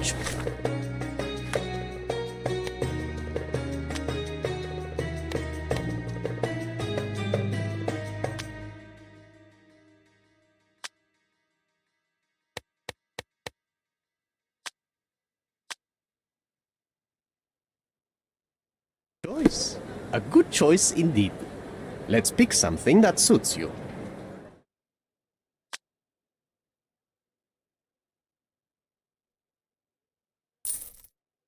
A good choice. A good choice indeed. Don't pass by. Welcome, welcome.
Kim buradaymış?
Seni görmek güzel.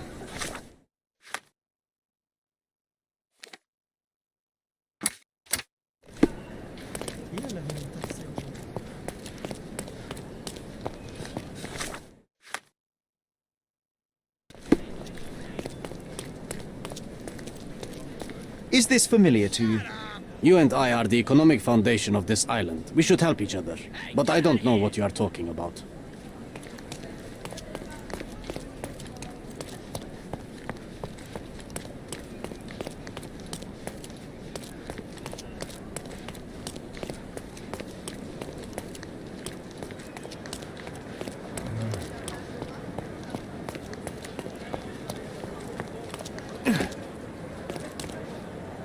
Boniface, sweetie.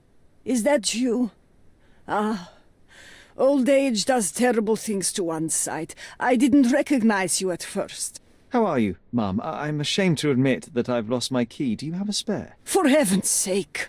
How many times will you lose that key of yours? Of course I have a spare. You artists all live in your own little world. Please, accept my thanks. I would rather accept your rent. You promised to pay me several weeks ago, and I'm still waiting. I will pay you, I promise, very soon. You'd better do, my dear. Or else I'll just change the lock. And I won't fall for those cow eyes. Do you know what makes a lady happy? Paid rent.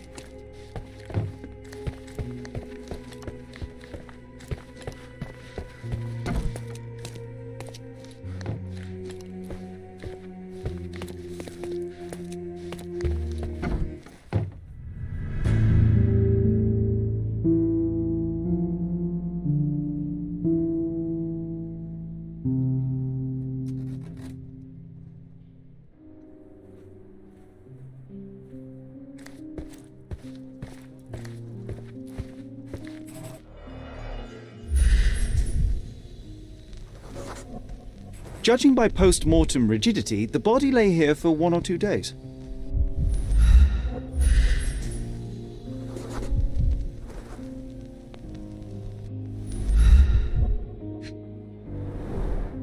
Soaked in blood. It seems as if the puddle of blood was here before the rags.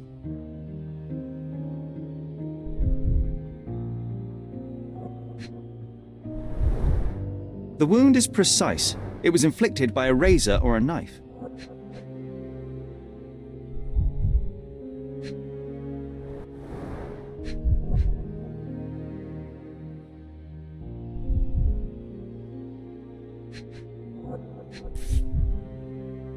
A normal kitchen knife. Could be the murder weapon.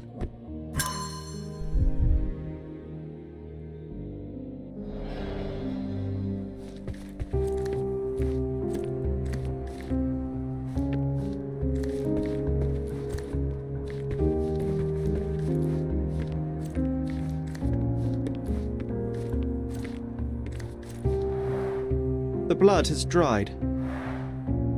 I've heard of this style of painting. It is called Expressionism.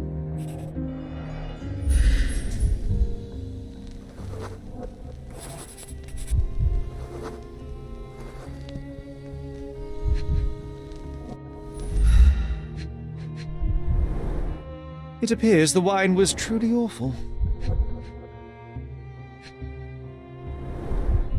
Despite the overall tendency towards mess, you cannot sit with the drawer pulled out like this. Someone left it after... I wonder where he got that fancy camera.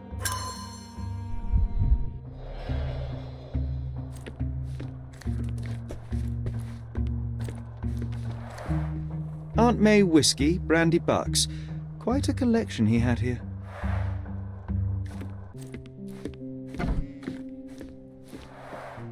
The chest has been searched.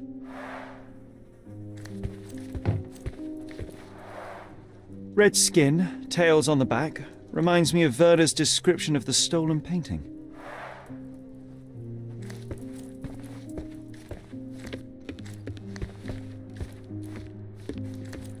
Don't look at me like that, Sherry. I will not touch that dirty floor.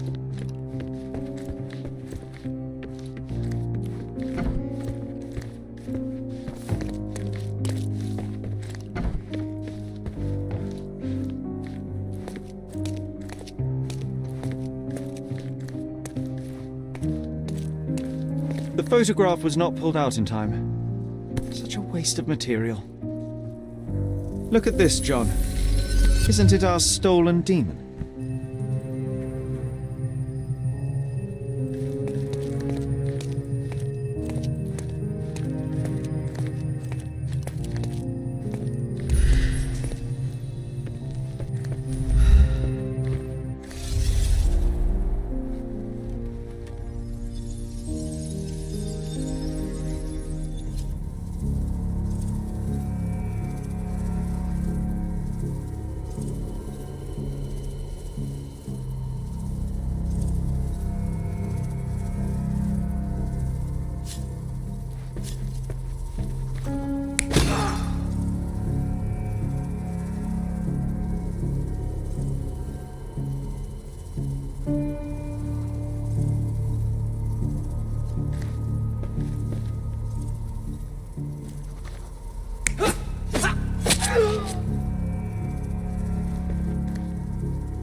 Mercurio was developing photographs when the intruder snuck in.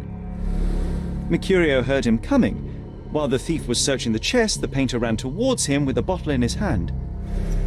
He smashed it across the thief's head. The intruder had no choice but to defend himself, and the weapon of opportunity happened to be a kitchen knife.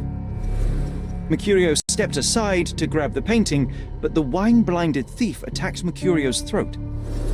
When the thief came to his senses, he saw Mercurio bleeding on the floor. He grabbed the rags and tried to bandage him, but it was too late. Why did Mercurio attempt to snatch the painting in the middle of a fight? To strike the intruder? Not with his painting, it was too important to him.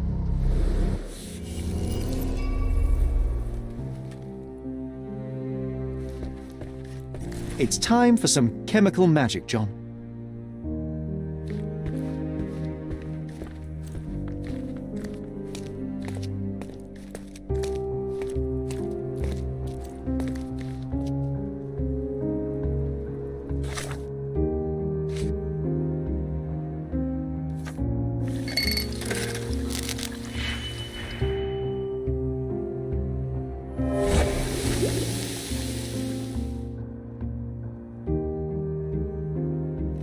That doesn't look like the painting we need, Sherry.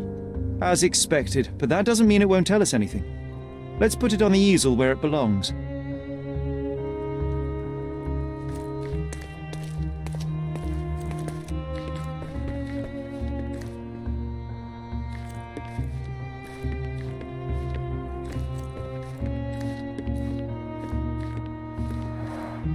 I guess this is his most ordinary painting.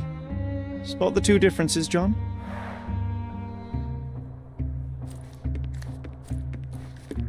If the intruder didn't take it, the skull should be somewhere here. If the intruder didn't take it, the skull should be somewhere here. Nothing behind it.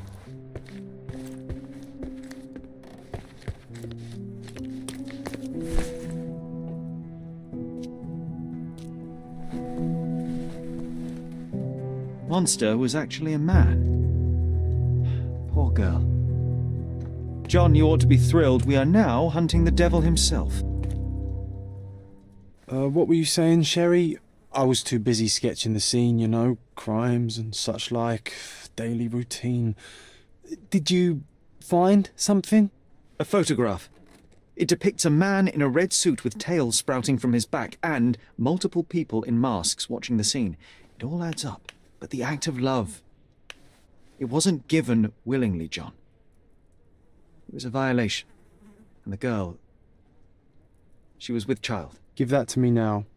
Did you recognize someone? No.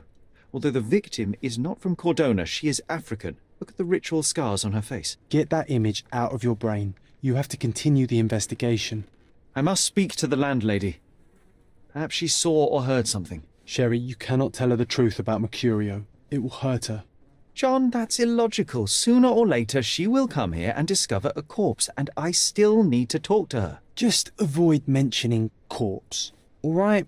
Stick to the character, tell her to call the police. I'll take that into account. And wait here.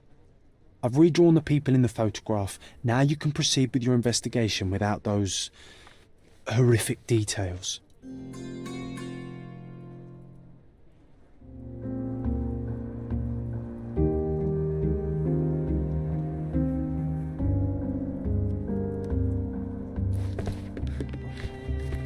You always take me to the best of places, Sherry. What's wrong, dear? You look like you've seen a ghost. Can you tell me if anyone else has recently entered the flat? Oh, you're talking about that limping man. I'm sorry I let him in. I was scared. And I thought maybe he would motivate you to find money so that you would pay your rent. No offense, dear. Can you describe him? Oh, so you weren't at home. I was so certain you didn't leave your flat that day. He was of average height, had a limp and a tattoo on his neck, and he was smoking Malpal cigarettes. My husband used to smoke those. They have a horrible smell I can recognize from a mile away. Can I ask a favor? Of course, dearie. please call the police and ask them to enter the flat. And don't look inside until they come up. What? What trouble have you stepped in this time? It really doesn't matter. Thank you, Mum.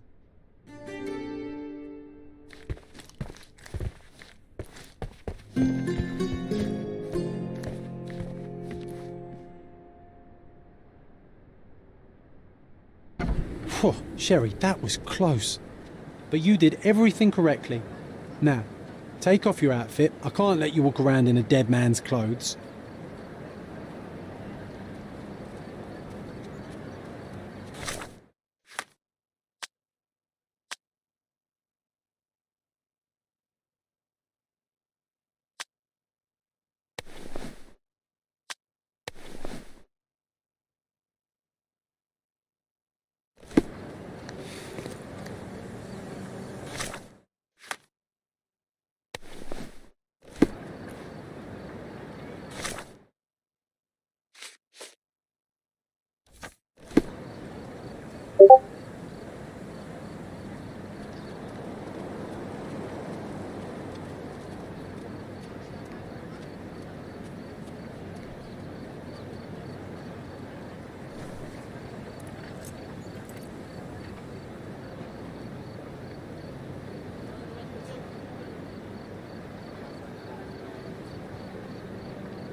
Not bad.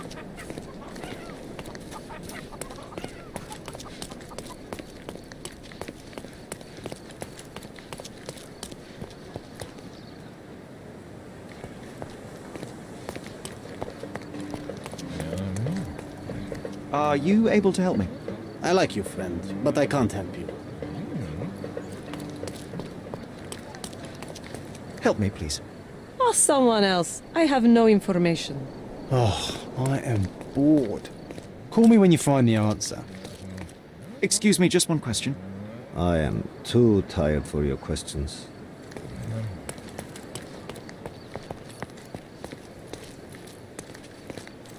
Are you able to help me? Oh, I've heard talk.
Beasts!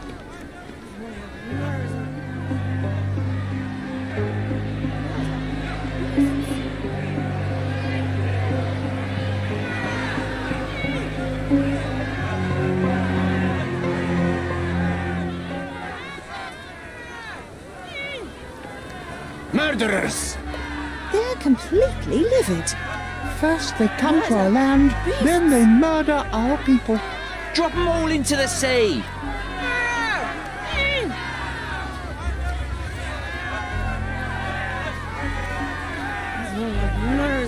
Sir, this place is off limits to the public. Please state your business or leave, or I shall request that the police escort you out.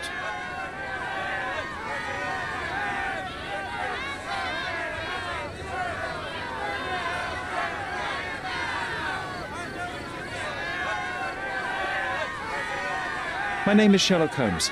I'm a private investigator. I'm looking for a witness for a case. A private investigator? Really? Even so, you're not authorised. I can't let you in. And you are? I'm Ronald Harlow, here to handle the refugee situation on behalf of City Hall. I'm the acting supervisor here, so I have full authority here to ask you to leave, or I shall order the police to detain you for trying to pass the blockade. Please, step back.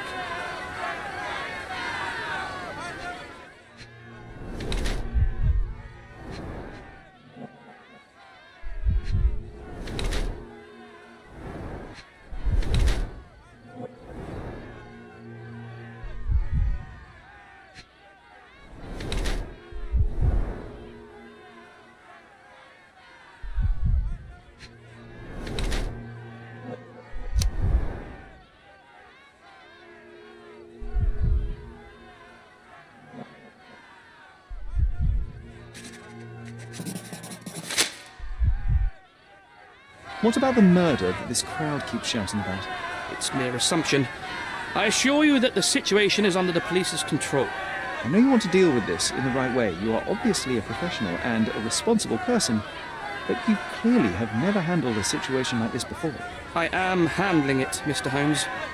Don't question my capability here. And tell me how you do it.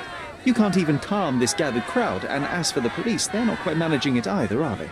You consider yourself a problem solver, but until today, you've been solving problems sitting at your desk in a dark corner of a city hall room.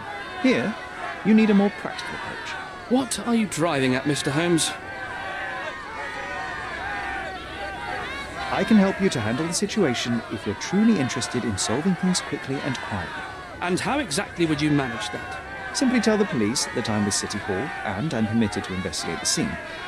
I'll work out the rest, but in return I need your help finding my witness. She's a young refugee. She's with child or was with child recently. Look, there is indeed a dead body inside the camp. So even if the girl you are looking for is there, all the refugees are now being detained and interrogated by the police. They won't allow you to speak with her, and I can't do anything about that until the situation settles down. So it's in our mutual interest to settle it. Oh. I suppose that things are bad enough that I ought not shy away from help. All right, Mr. Holmes. I'll tell the police to allow you to come inside. Just tell me when you're ready. Mr. Harlow, how did the refugees end up here exactly? Oh, so you're not from around here yourself? I've been away for some time, but I read the papers. Yes, this whole story has been in the papers for almost a year now. They were smuggled to Cordona on a ship from Africa. Smuggled? Then why didn't you deport them? The smugglers managed to sneak them to shore and hide them inside an abandoned warehouse. When the police raided the warehouse and found the refugees there, the ship was already gone. We aren't even certain as to which ship it was. We have busy shipping routes with other colonies these days, you see. So you decided to lock them up under a bridge? There was no other option. We're still trying to work out what to do with them. I only hope we'll find a humane solution and not put them on a raft and float them out to sea. Mr. Harlow, what exactly do you do here? What are your responsibilities? What I do and what I am responsible for are two different realities, Mr. Holmes. On paper, I am in charge of the camp territory, security, provision, and the refugees in general. What I actually do most of the time is knock on every City Hall door trying to obtain some funding, or at least rations for the camp. Are the police here on City Hall's behalf too?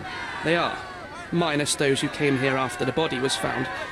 The governor won't let the refugees disperse into the island, so there's a significant police presence guarding the camp.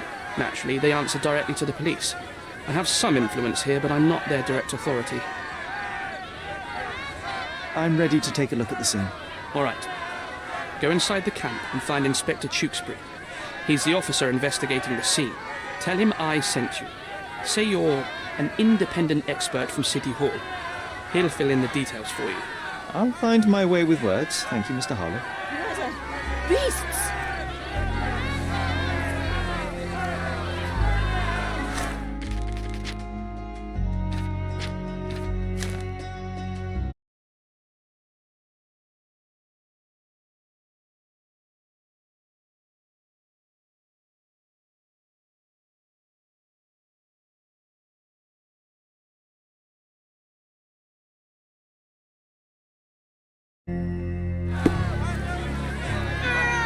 Who isn't allowed to visit the crime scene these days? So they keep these refugees under a bridge like proverbial trolls. No wonder the people outside are so disturbed.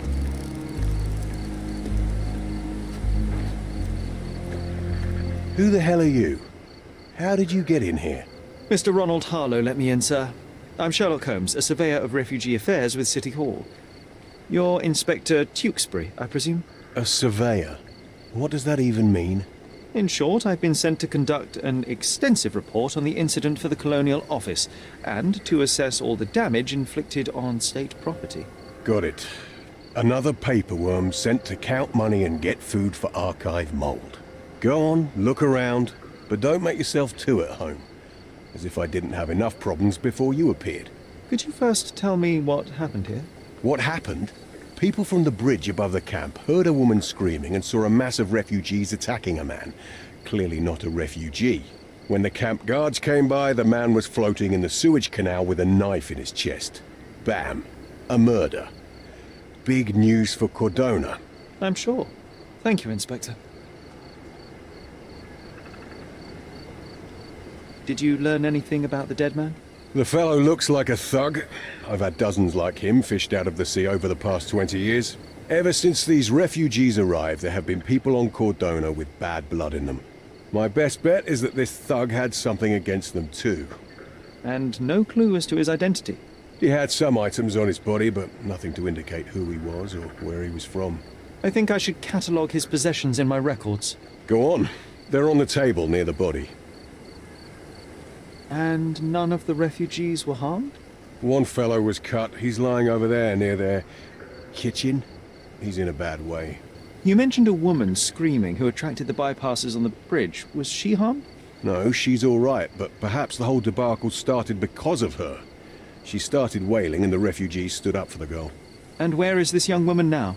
Back there in the shacks, same as the rest of the refugees. She's been questioned by my men, but she's just some refugee girl. Can't understand much English. Do you have any suspects yet? You're joking, right? I've got a whole camp full of suspects. And if you ask me, this bloke had it coming. Better bury him and forget about the whole thing. And now there's a crowd gathered at the camp, and my superiors say we must thoroughly interrogate the refugees. At least those who can understand any English. Do you believe that your superiors wish to get rid of the refugees? I think that both our superiors would rather keep the story quiet. Since that's an unaffordable luxury now, they're looking how to protect their public image. That's why I have to waste my time waiting for my people to turn every stone and befriend every refugee.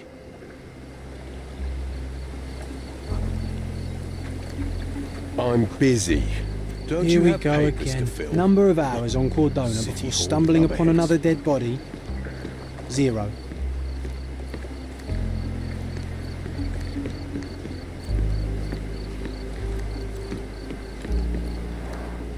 Clearly a left handprint here.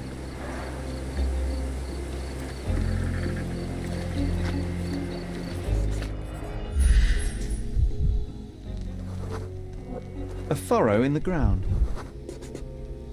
A blood trail leading to or from the canal.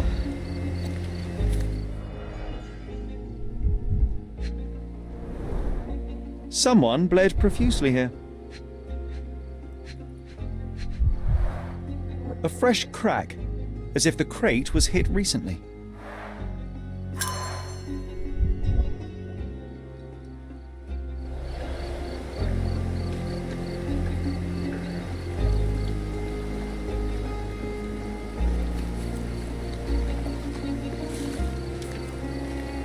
These events have fractured into so many pieces. But I know you can collect them all, Sherlock. Police boots. Always happy to trample evidence. A heavy boot with a worn-out sole. A man's footprint.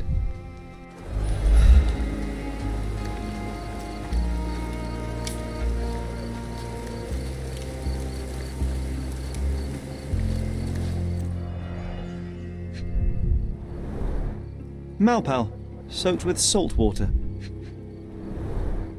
£1,000. A fair sum, especially considering British currency isn't very common in Cordona. A simple leather sheath. Perfect for a dirk.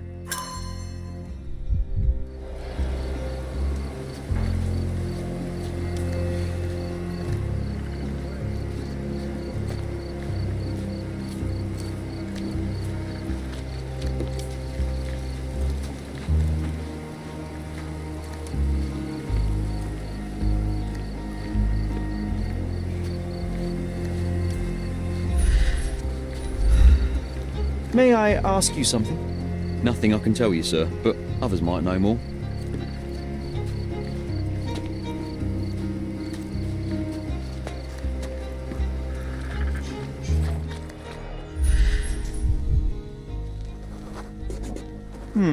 Coal dust under the nails. I don't see much coal around here.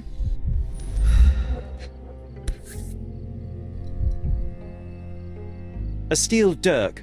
Sharp. A common accessory among sailors and soldiers. An interesting tattoo. Does it mean something?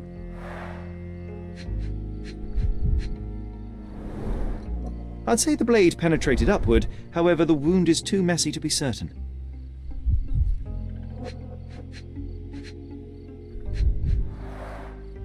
Heavy boots, with one sole far more worn than the other. This man was limping, John. A violent death.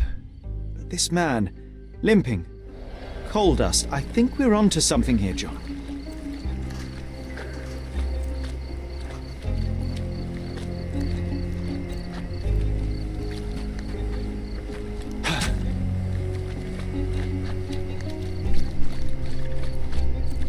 If they find out about the passage, everything will go to hell.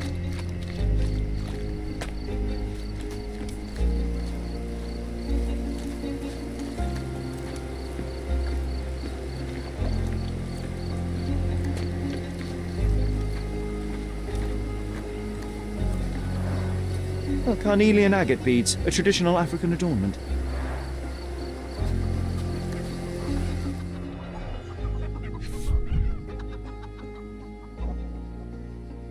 It might have been used as an improvised weapon.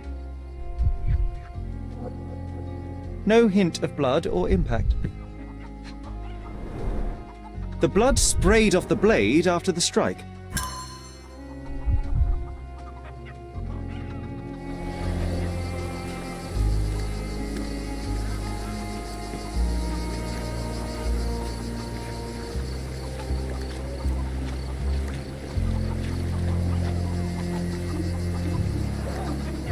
Someone was dragged against their will.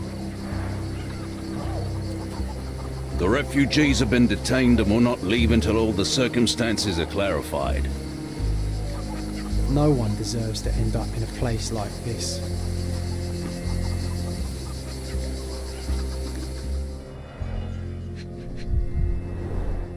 The cut is deep, potentially serious if not treated immediately.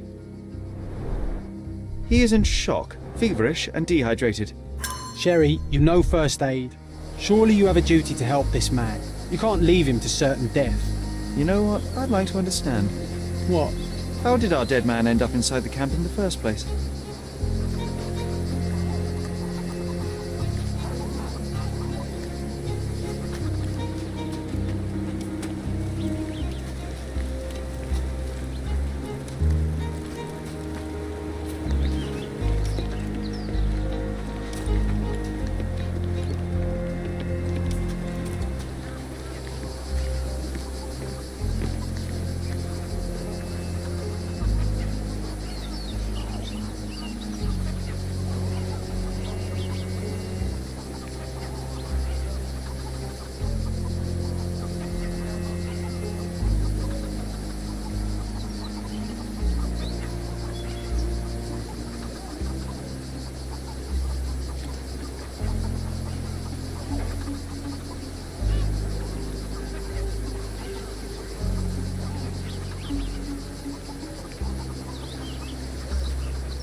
Oh, carnelian agate beads, a traditional African adornment.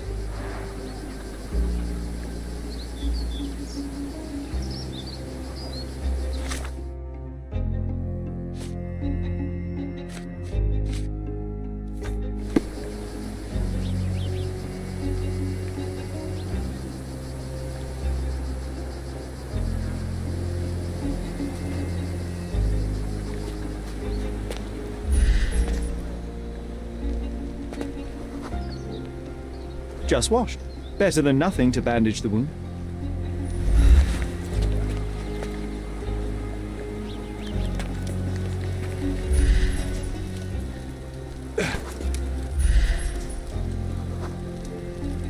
I'll use it to create a solution.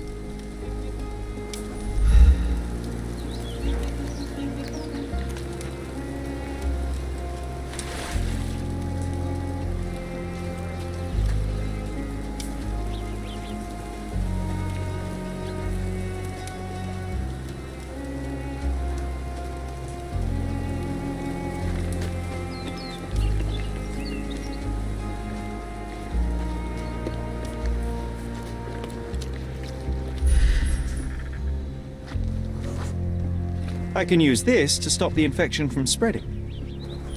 I've collected all the ingredients, now to prepare the first aid solution.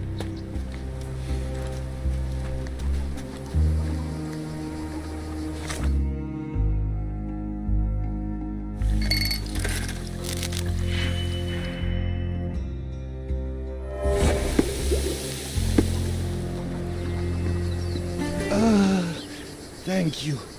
This should make you feel better, my friend. Now remain lying down and drink as much water as you can. Well done, Sherry. At least he won't die from the infection.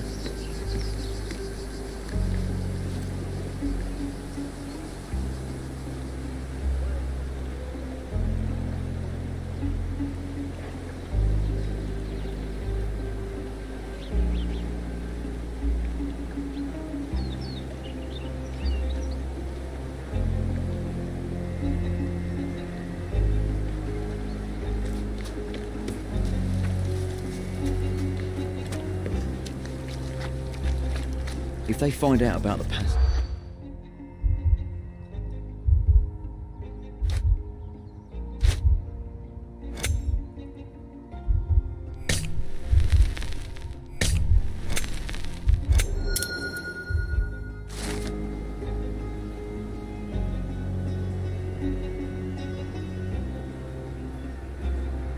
Nobody will know anything if you keep your bloody mouth shut. The coppers smell fishy here, Sherry. Perhaps we should sniff around in the camp a little more thoroughly.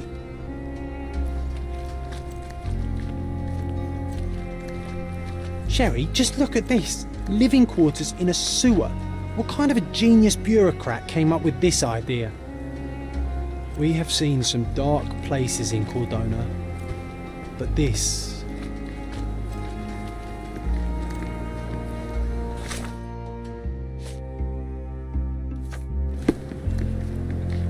We have seen some dark places in Cordona, but this...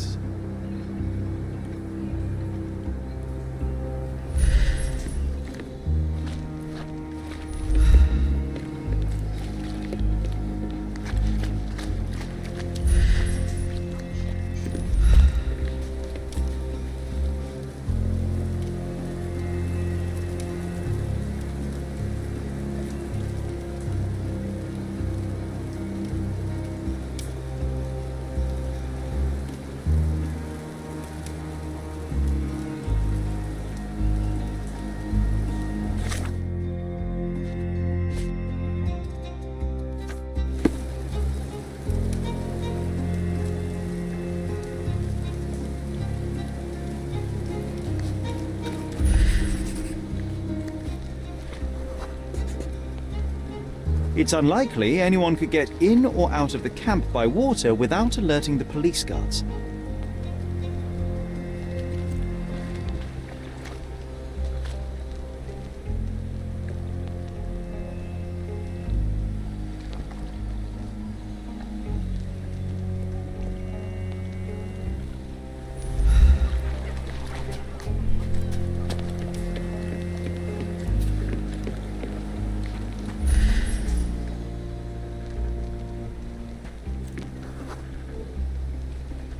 No, it's too short for these walls or cliffs.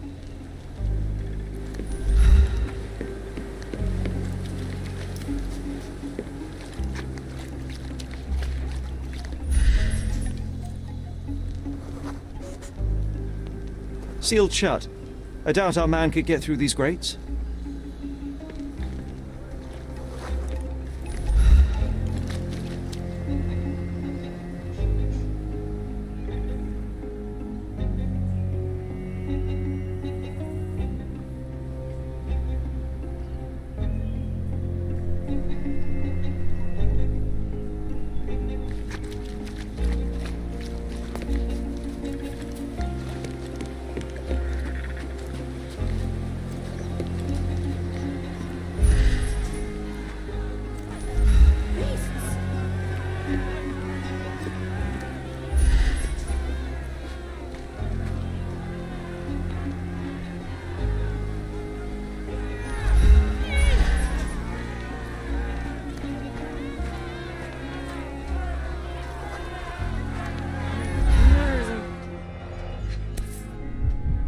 A single Malpal butt.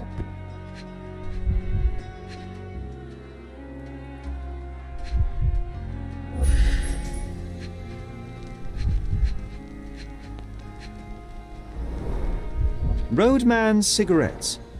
A brand highly regarded by law enforcement officers. So there wasn't any sophisticated infiltration plan. The good old police just let the man into the camp. Now we have everything we need to get the full picture of what happened at the camp.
So, we have a thug who came to take a refugee woman with him. She resisted, but he dragged her by force.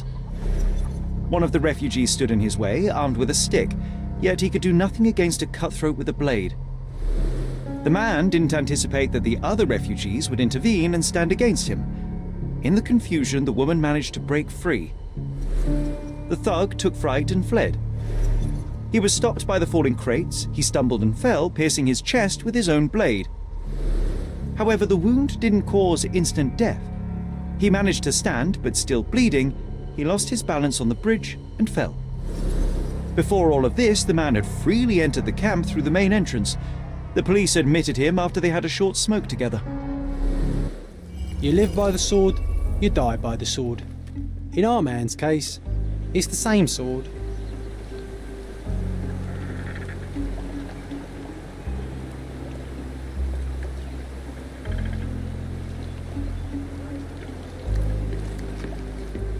You still here? Inspector, I believe I can aid your investigation. I know who the dead man is and what really happened here. You do? Well, good for you. But I'm afraid I'm not the one you need to share your findings with. Speak to Mr. Harlow here. He's the one responsible for settling things in the camp. You don't even care to listen? Oh, I do care. Maybe even more than I need to. But I'm only here today to lock the place up, question witnesses, and file the facts. It's sad, but coming up with conclusions is not among my tasks here. You fellows at City Hall do that. Anyway, speak to the supervisor. I'll just stand by and listen to what you have to say. Your problem, not mine. The guards at the sewers were speaking about taking refugees out of the camp. Do you know anything about this, Inspector? Less than you do, obviously. And this doesn't bother you as an officer of the law? I can neither punish them nor put them on the right track, if that's what you're asking. Maybe your friends at City Hall could do something about it, but I seriously doubt that. To be honest, I'm sick and tired of being frowned on for my uniform. If those fine gentlemen you've eavesdropped on are in some shady business, that's on their heads. I'm busy. Don't you have papers to fill? City Hall lubberheads. Mr. Harlow, your refugees didn't murder anyone. What? Pray tell me what you've learned. All right, listen carefully. This might solve one problem for you, but will create a few more. Oh, well, that's a great start. The man came to the camp intending to kidnap one of your refugees, a woman. What he didn't expect was that the refugees would stand up to protect the woman. A brawl had broken out. In the chaos of it, the man stumbled over those crates and fell on his own blade. How do you know he fell on his own blade? The wound in his chest was inflicted from an unusual angle. It was not an offensive stab, shall we say. The refugees didn't touch him. And judging by the blood at the scene, the intruder managed to raise himself but was unable to walk very far. He ultimately fell into the canal. But how did he sneak into the camp? Why didn't the police see him? And this is where your new problems emerge, Mr. Harlow. What do you mean? You're not a dull-witted man. You know what I mean. There is no feasible way to get into the camp without the police guards knowing of it. The pile of mess I had to sort out has just become bigger, but somehow that doesn't surprise me. Anyway, I thank you for your help, Mr. Holmes. I'll take it from here. Meanwhile, I'll make sure the police aren't detaining the refugees any longer. You can go back in and look for your witness. You think one small clock can make any difference in this place? Who knows, John? Just one ill-fitting cog could make the whole machine crumble. You're disturbing a hornet's nest here, son.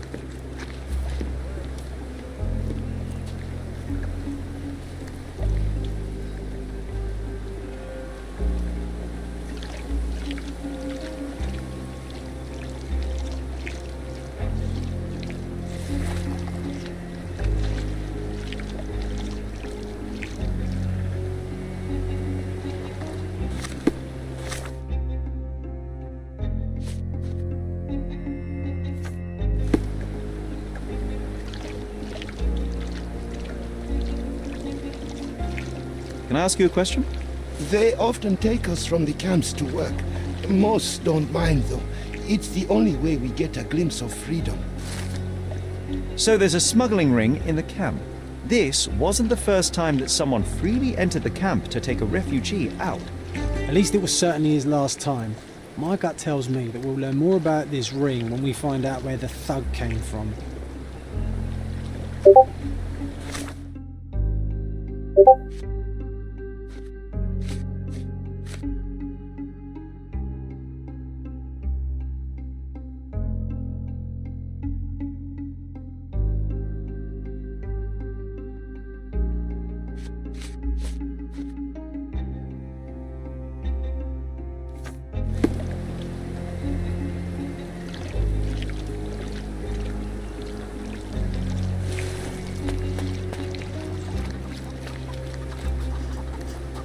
You're the one who tended to our man's wounds. I thank you greatly. The police didn't allow us to help him. The police will leave you alone now. I've proven to them that the man who came into the camp died due to his own foolishness. Thank you for standing up for us. But nobody would help us without a reason. You're here because you want something. Yes, I do. I need to speak with the girl drawn here. The dead man came for her too. He wanted to take the girl away, but we won't allow her to be hurt again. What do you want from Nayla? Nayla. She was hurt some time ago. I'm here to find the people who did this and bring them to justice. And to find them, I need Nayla's help. Will you let me speak to her? Justice. There's no justice on this land. But you helped us, so maybe your words are not empty. You can speak to Nayla, if she wants it. But I will be watching you. Hello, Nayla?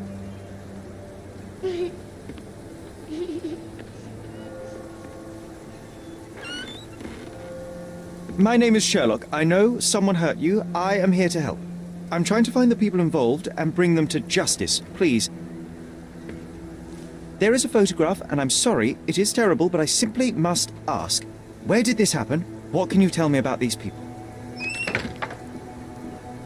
Christ, Sherlock. Nayla, I'm sorry. I'm not very good at this. You come here for me, but you are rude and cruel and condescending. A cross. The man had this cross. Now go away. Leave us be. I do not need another white man's help. Oh, glad that wasn't me. Not my best work, John, by a long shot. Nayla doesn't want us meddling. I'm starting to wonder what this all achieves. But she helped you anyway. Now we know that maniac's face and the cross he wore, we can still catch him.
You still here?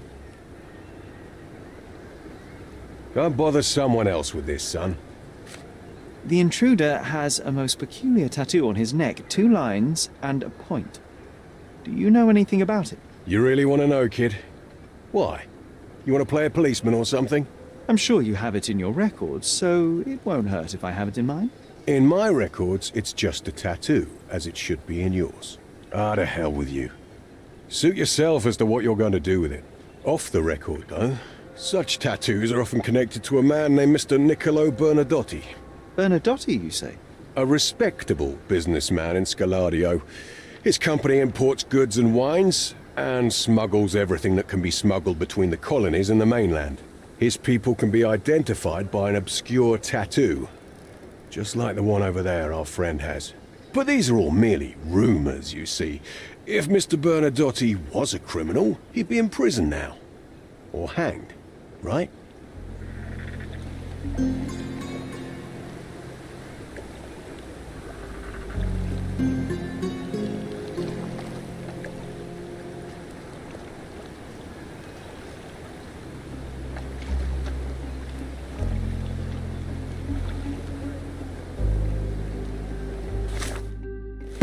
You're disturbing a hornet's nest. Here, son.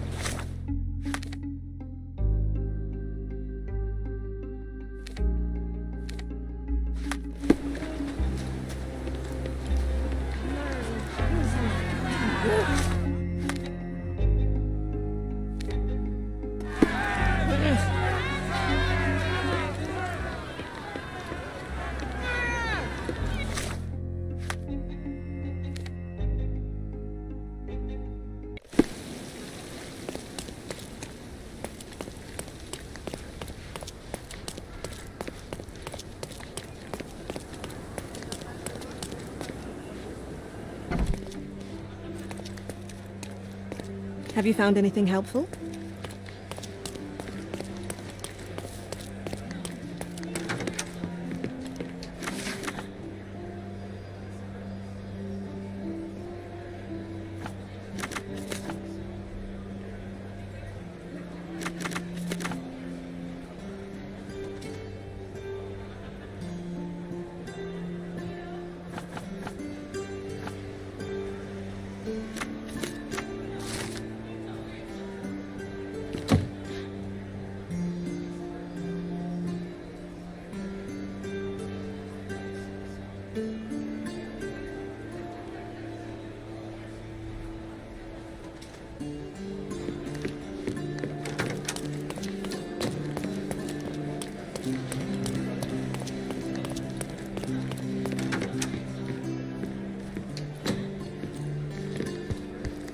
If you're here on matters of signing up for military service, come back tomorrow.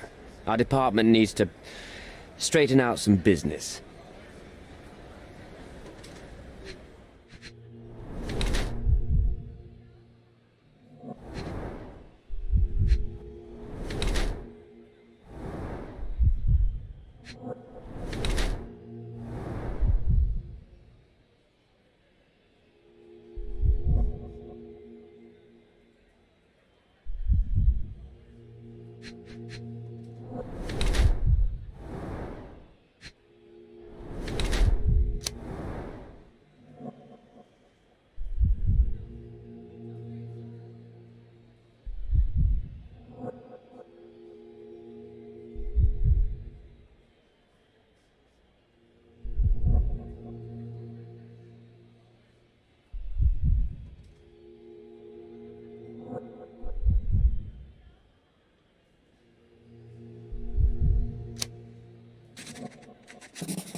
Why are you staring at me like I'm a Madame Tussauds figure?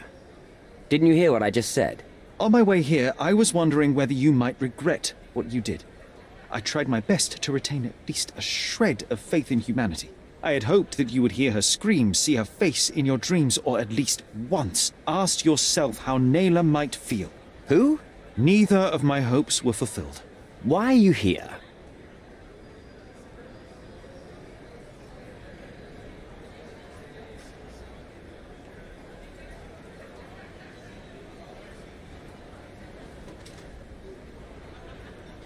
You defiled a girl who was with child. Don't even pretend that you regret what took place.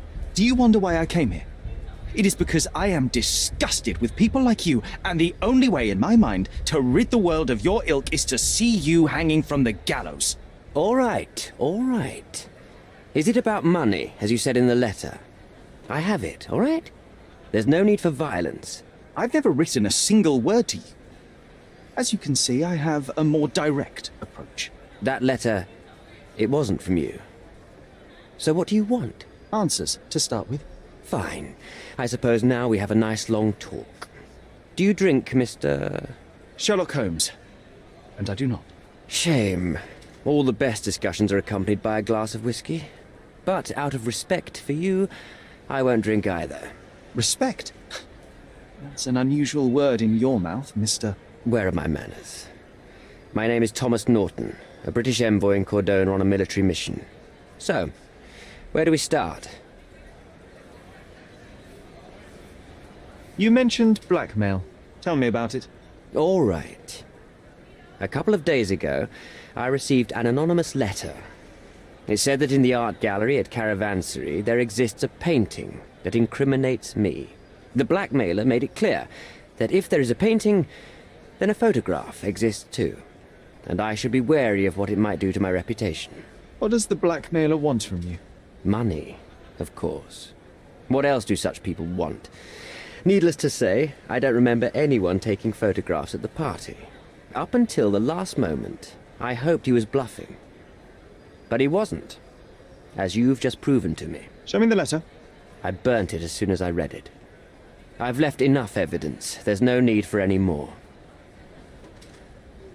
So, let's return to the beginning. What happened at the party? I vaguely remember that night. As usual at such parties, you meet people, you talk with them, they invite you to spend some time alone with them. What can I say? I got myself mixed up with the wrong company, and somebody must have mixed some psychoactive substance in my drink. After that, it's all blurry. I completely lost my sanity. I made a terrible mistake which I regret deeply. You don't say. Do refugee girls often appear on the menu at those types of parties? It's rather rare. So you didn't attend the party to engage in an exotic experience involving a vulnerable woman unable to accuse you of assault? I would never have planned such a terrible thing. What happened was just bad circumstance. Boniface Mercurio, does the name mean anything to you? He's an artist, right? The one responsible for the painting that compromises you. I found him dead in his room. Oh, that is bad. Wait, you don't think that I have anything to do with this? You had motive to kill him. Maybe I did, but listen. I know how this looks, but murder? That's on another level. I had thoughts that this Mercutio... Mercurio? Well, him, yes. I thought he could have been the blackmailer. But I was too afraid to make any hasty decisions. There were plenty of ways to fail by making a move, so I chose to wait. To see what he would do next. You have to believe me. I don't believe people, I believe evidence. Then look at the evidence. The painting that depicted you in the image of the devil was stolen by a mercenary. Did you have anything to do with it? I might be a rotten person, sir, but hiring criminals for illicit purposes is not in my daily schedule. And buying the painting in an attempt to hide the crime, is that on your daily schedule? What would you do in my situation? I would never put myself in such a situation. You're young. I could never have imagined myself in my current position, yet here I am in front of you. We all make mistakes, Mr. Holmes, and I'm no exception. Mr. Holmes, I've built my entire career on hard work and uncompromising dedication to the Crown. I made a mistake, but I'm not a villain from some cheap adventure fiction. By putting me behind bars, you will benefit precisely no one. Rotting in prison is the least you deserve, but I have a better idea. You will make amends and help the ones you hurt.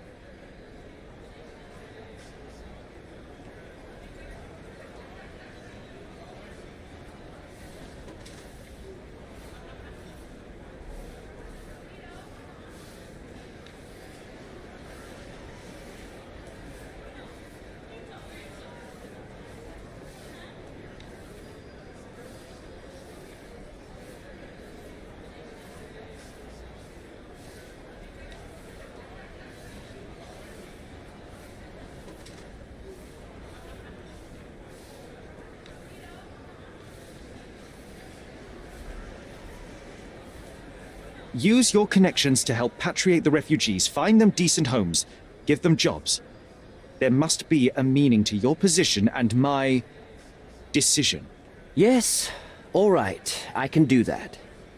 So, will you give me the photograph now? That's not all. Naylor deserves the very utmost of what you can do. Help the girl? I can't risk the press paying extra attention to her. I will do anything except that. I need to think this all through. Don't do anything foolish in the meantime. What makes you think you can decide what's best for these people? Such is the arrogance of British imperialism. I take your point. Come on, it's not like we've got anything better to do. Have you decided yet?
An impressive slice of life.